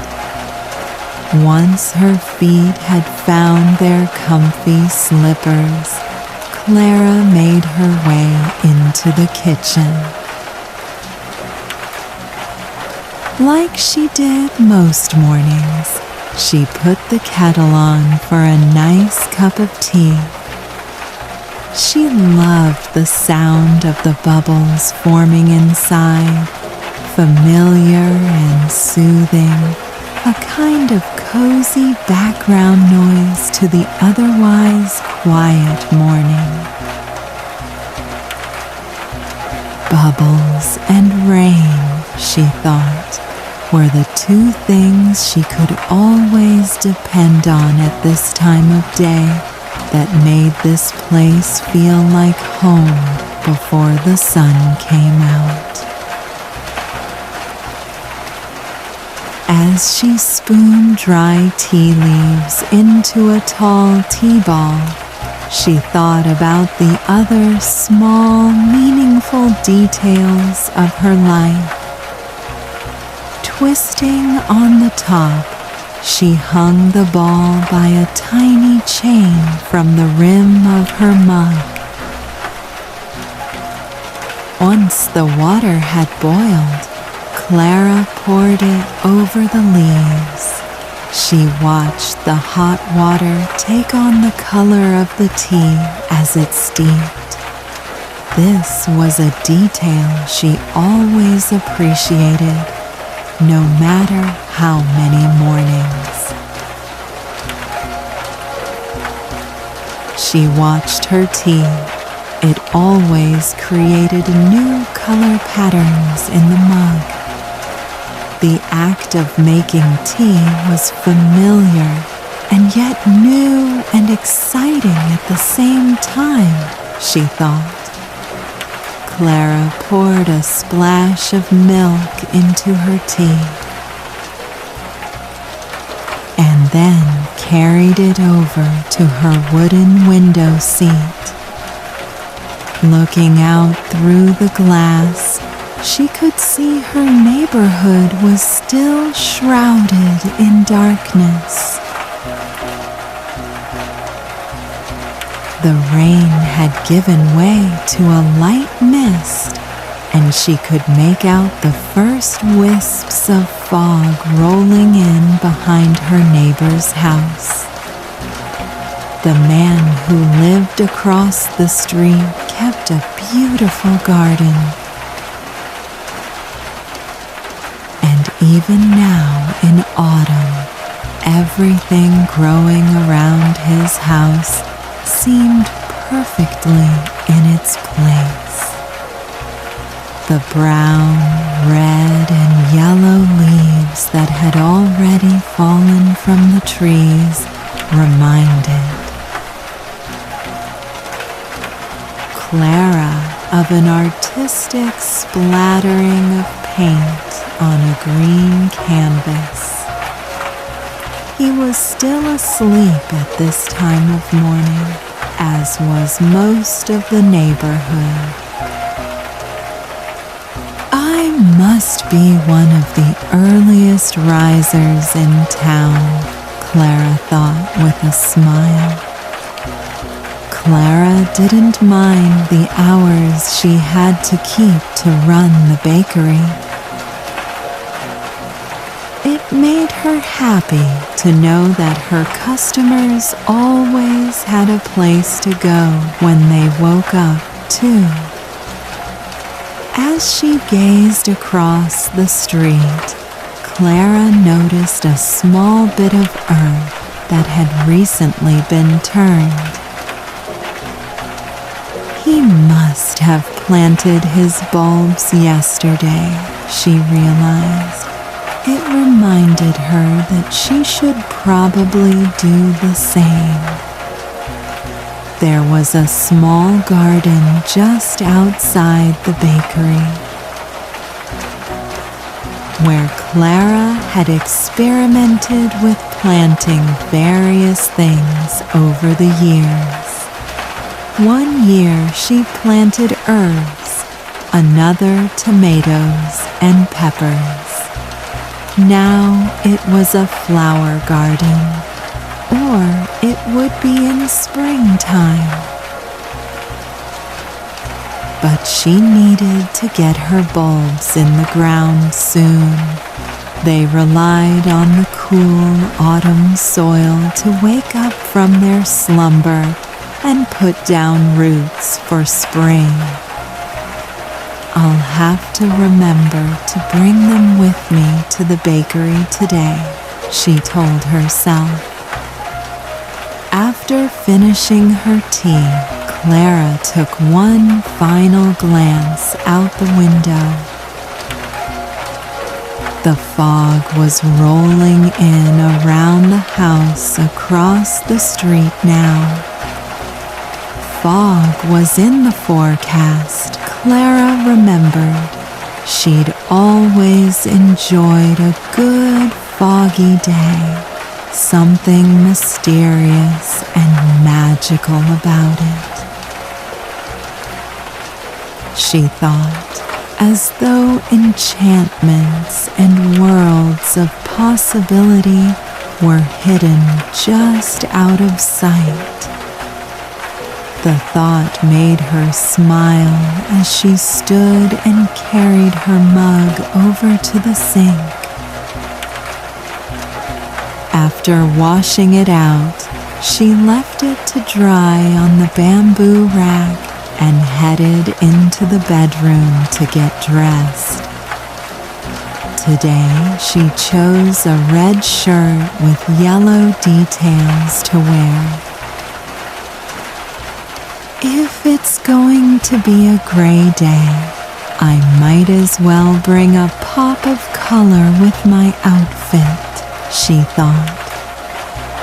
By the front door, she found a paper bag filled with flower bulbs. They were fairly round and in between hard and soft to the touch. The daffodil, narcissus, and crocus bulbs reminded her of onions and garlic, while the hyacinth bulbs were reminiscent of turnips because of their reddish-purple color. Clara slipped on her coat and gently stuffed the bag with the flower bulbs into the large pocket. She put on her hat and gloves and looped the handle of her green and yellow polka dot umbrella around her wrist. She opened the door and for a moment stood and looked out onto the quiet street. The fog was obscuring her view in all directions. She could only just make out the line where the pavement met the road in front of her house. She imagined the rest of the homes asleep, tucked away in gentle folds of gray. Clara took a deep breath. The fog and the rain before it had a cleansing effect on the air. It smelled cool and rejuvenating. Feeling refreshed, she closed the door behind her and began her walk. Small puddles dotted the pavement, but none were so big that Clara had to walk around them. Her boots allowed her to make her way through them with a little care and attention. It mustn't have been raining very hard or for much time last night, she thought. It was nice to walk to the bakery without her umbrella open, too. She took advantage of this and looked up into the gray sky. The fog encircled the tops of the trees that lined the street, weaving in and out of their brown branches and among their colorful leaves. Clara reached out her hand and swished it quietly through the air. She could feel the mist gathering on her skin. Looking at her hand once she pulled it back, she saw it was dotted with countless translucent droplets. Normally, she would be tempted to wipe her fingers on her coat to dry them off, but instead, she brought her hands together, inviting the moisture into her skin as though she were applying lotion. It felt soothing, knowing she was connected to this place, this weather, to the trees and the sky.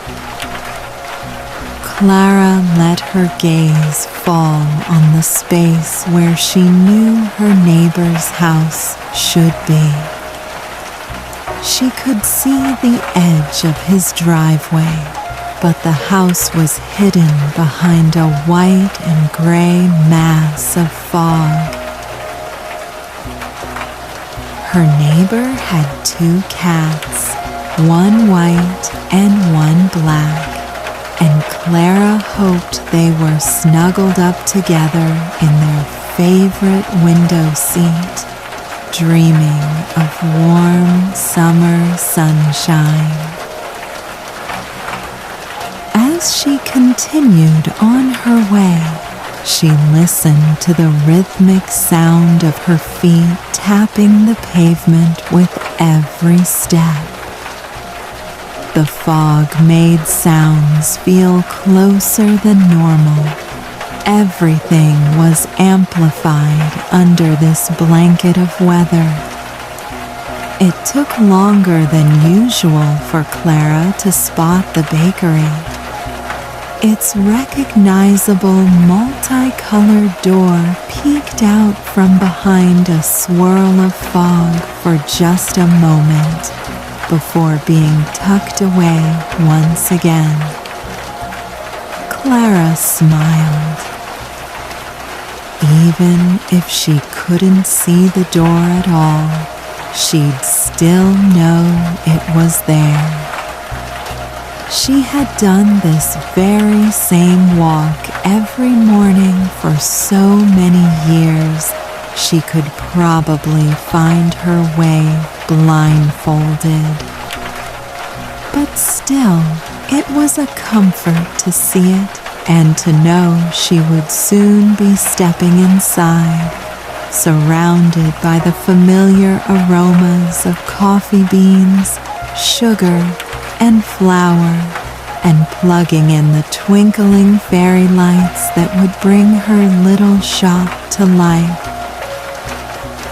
She pulled out her set of keys and inserted the right one into the lock. Heading inside, she wiped her feet on a mat and then switched on the overhead lights. She took off her coat and hung it up, leaving the bulbs in the pocket. Then, before going behind the counter, she found the end of the strand of fairy lights in the seating area and plugged them in. They flickered to life above her. That might be my favorite moment of the day, she thought to herself. She knew she was back home at the bakery as soon as the fairy lights were twinkling overhead. With a feeling of gratitude for this comforting space, she took a deep breath, inhaling the deliciously familiar scents within it. The coffee beans, rich and wonderful. The flour, dusty and comforting, reminding her of weekends spent with her grandmother, baking all sorts of wonderful treats. And the sugar is sweet and a little bit burnt, reminding her of days at the fair and holiday cookies shaped like trees and ornaments. Exhaling, she felt her muscles relax. She rolled her shoulders a few times, allowing them to warm up and stretch out. Then she walked behind the counter. Before she left the bakery yesterday, she had set aside a recipe for one of her favorite cold weather treats, fudge. Looking at the worn, handwritten page, smeared with cocoa powder fingerprints and torn at one corner, was enough to bring the rich chocolate taste to mind. Yes, she thought, this is exactly what I want to make today. One of her favorite things about this recipe was how simple it was. It only called for 2 base ingredients: chocolate chips and sweetened condensed milk. Clara thought for a moment about the flavors of fudge she would like to make.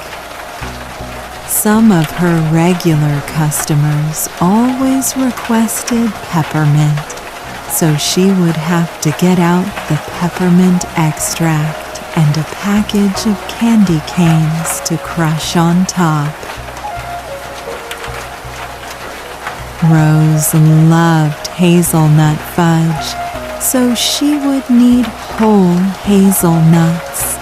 And finally, she had been in the mood for some rich orange chocolate, so that was what she would make for herself.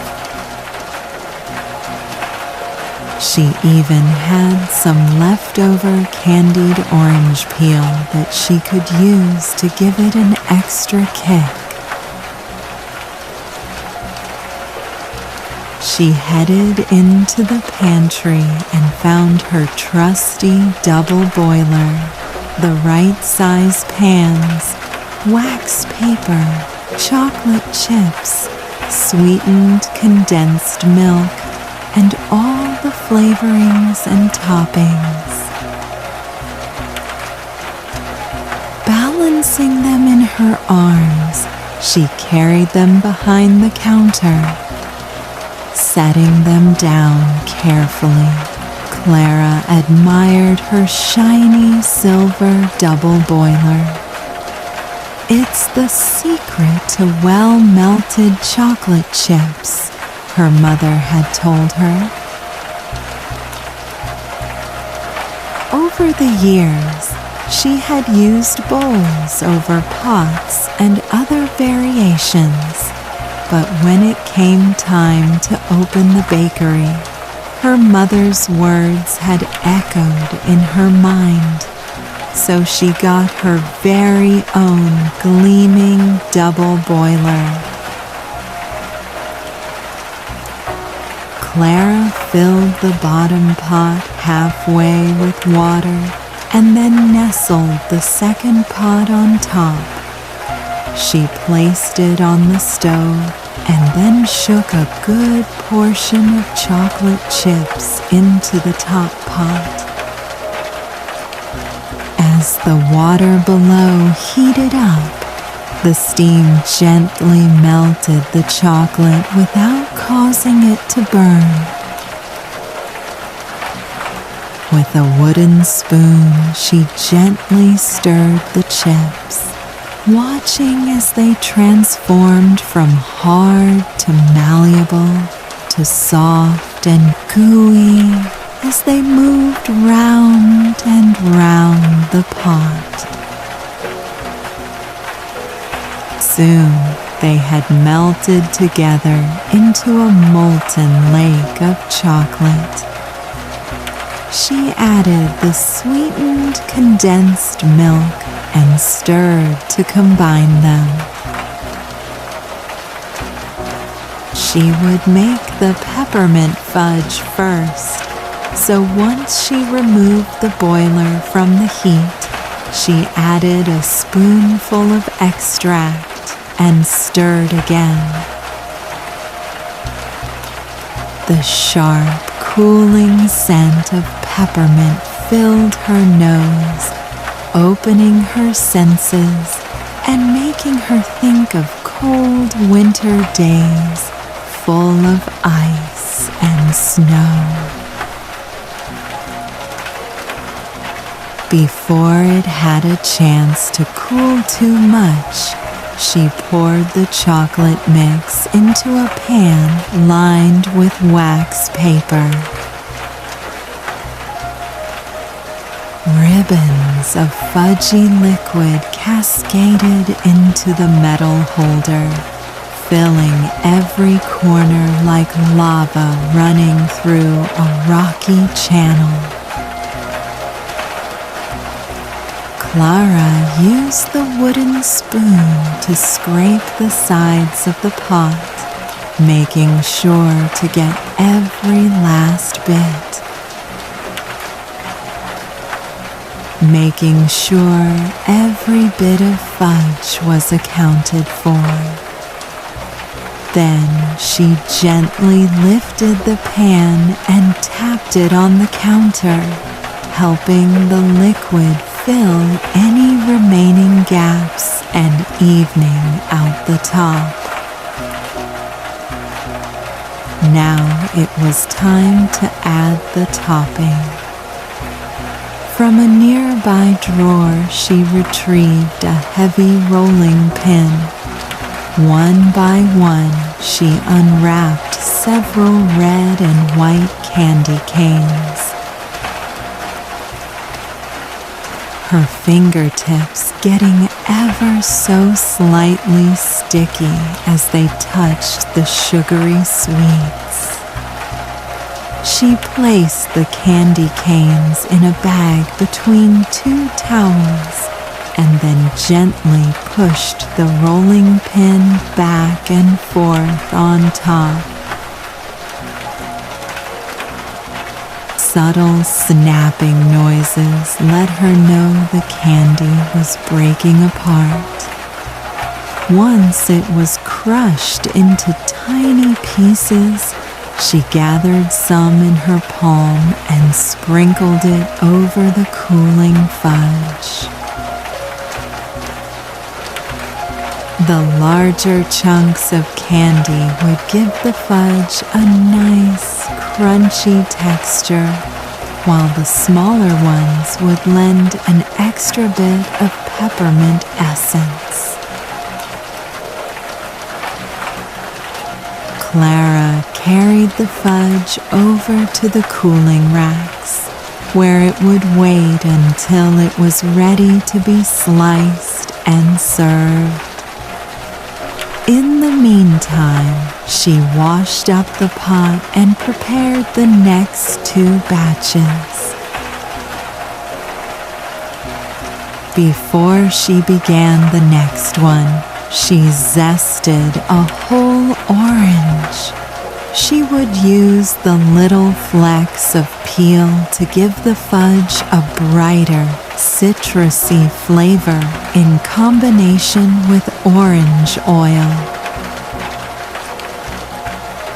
Once she had the chocolate chips melted and stirred together with the milk, she added the zest and oil. The melted fudge glistened in the light, the oil blending it to a silkier texture. Clara could picture the way it would melt in her mouth when she took the first bite. She placed curls of candied orange peel across the top of the fudge, gently pressing them down so they would cool in place. Then she popped one piece in her mouth, delighting in the sharp citrus flavor, which was muted by the thick, sweet coating. Finally, it was time to make the hazelnut fudge. Just as she was about to put the water on the stove, Rose appeared on the other side of the counter. "It sure is foggy out there," Rose said to Clara.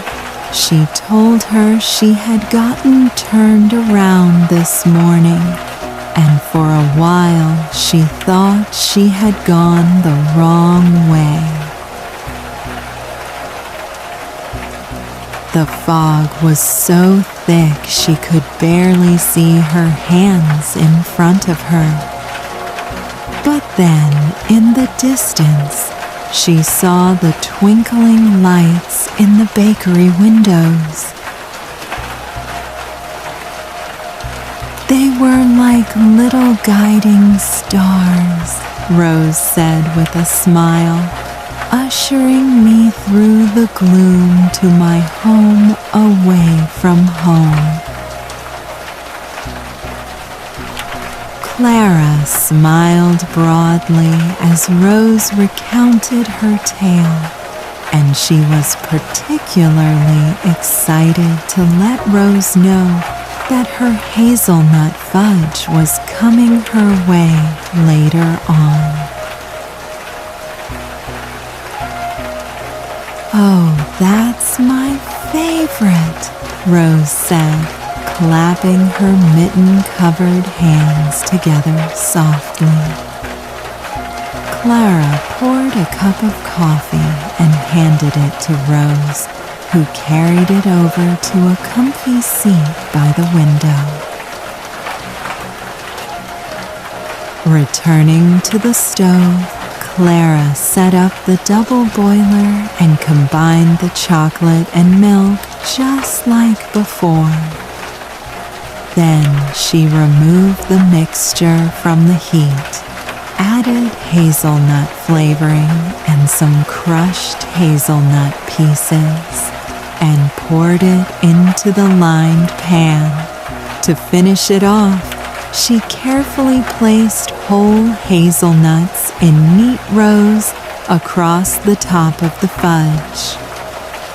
Every piece would have won, a perfect, thoughtful touch for a perfect, foggy day. Adding crunch and a depth of flavor. Glancing over at Rose, she saw the other woman smiling as she caught a whiff of the hazelnut fudge. The rich scent permeated the air, mingling with the orange and peppermint, a perfect medley for a chilly day. While she waited for the fudge to cool, Clara decided she would use the time to get the bulbs in the ground. "It's a slow day," she thought, "and I'll be able to see anyone coming in." She walked over to Rose and lightly rested a hand on her shoulder. "I'll be outside if you need anything," she said. To her surprise, Rose offered to help. How lovely to have company out in the garden, Clara thought.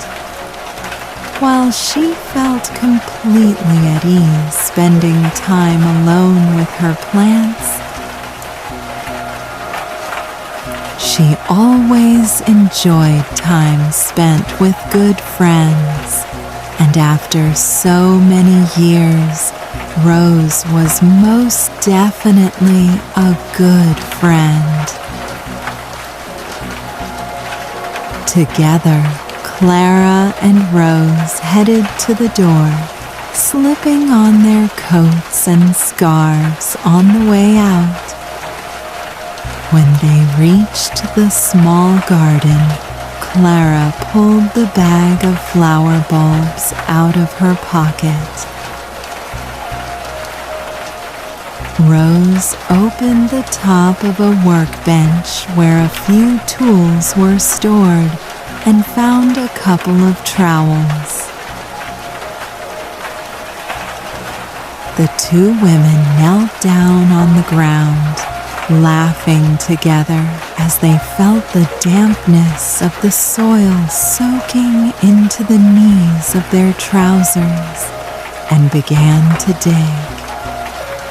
They chatted about all the seasons they had watched go by at this bakery.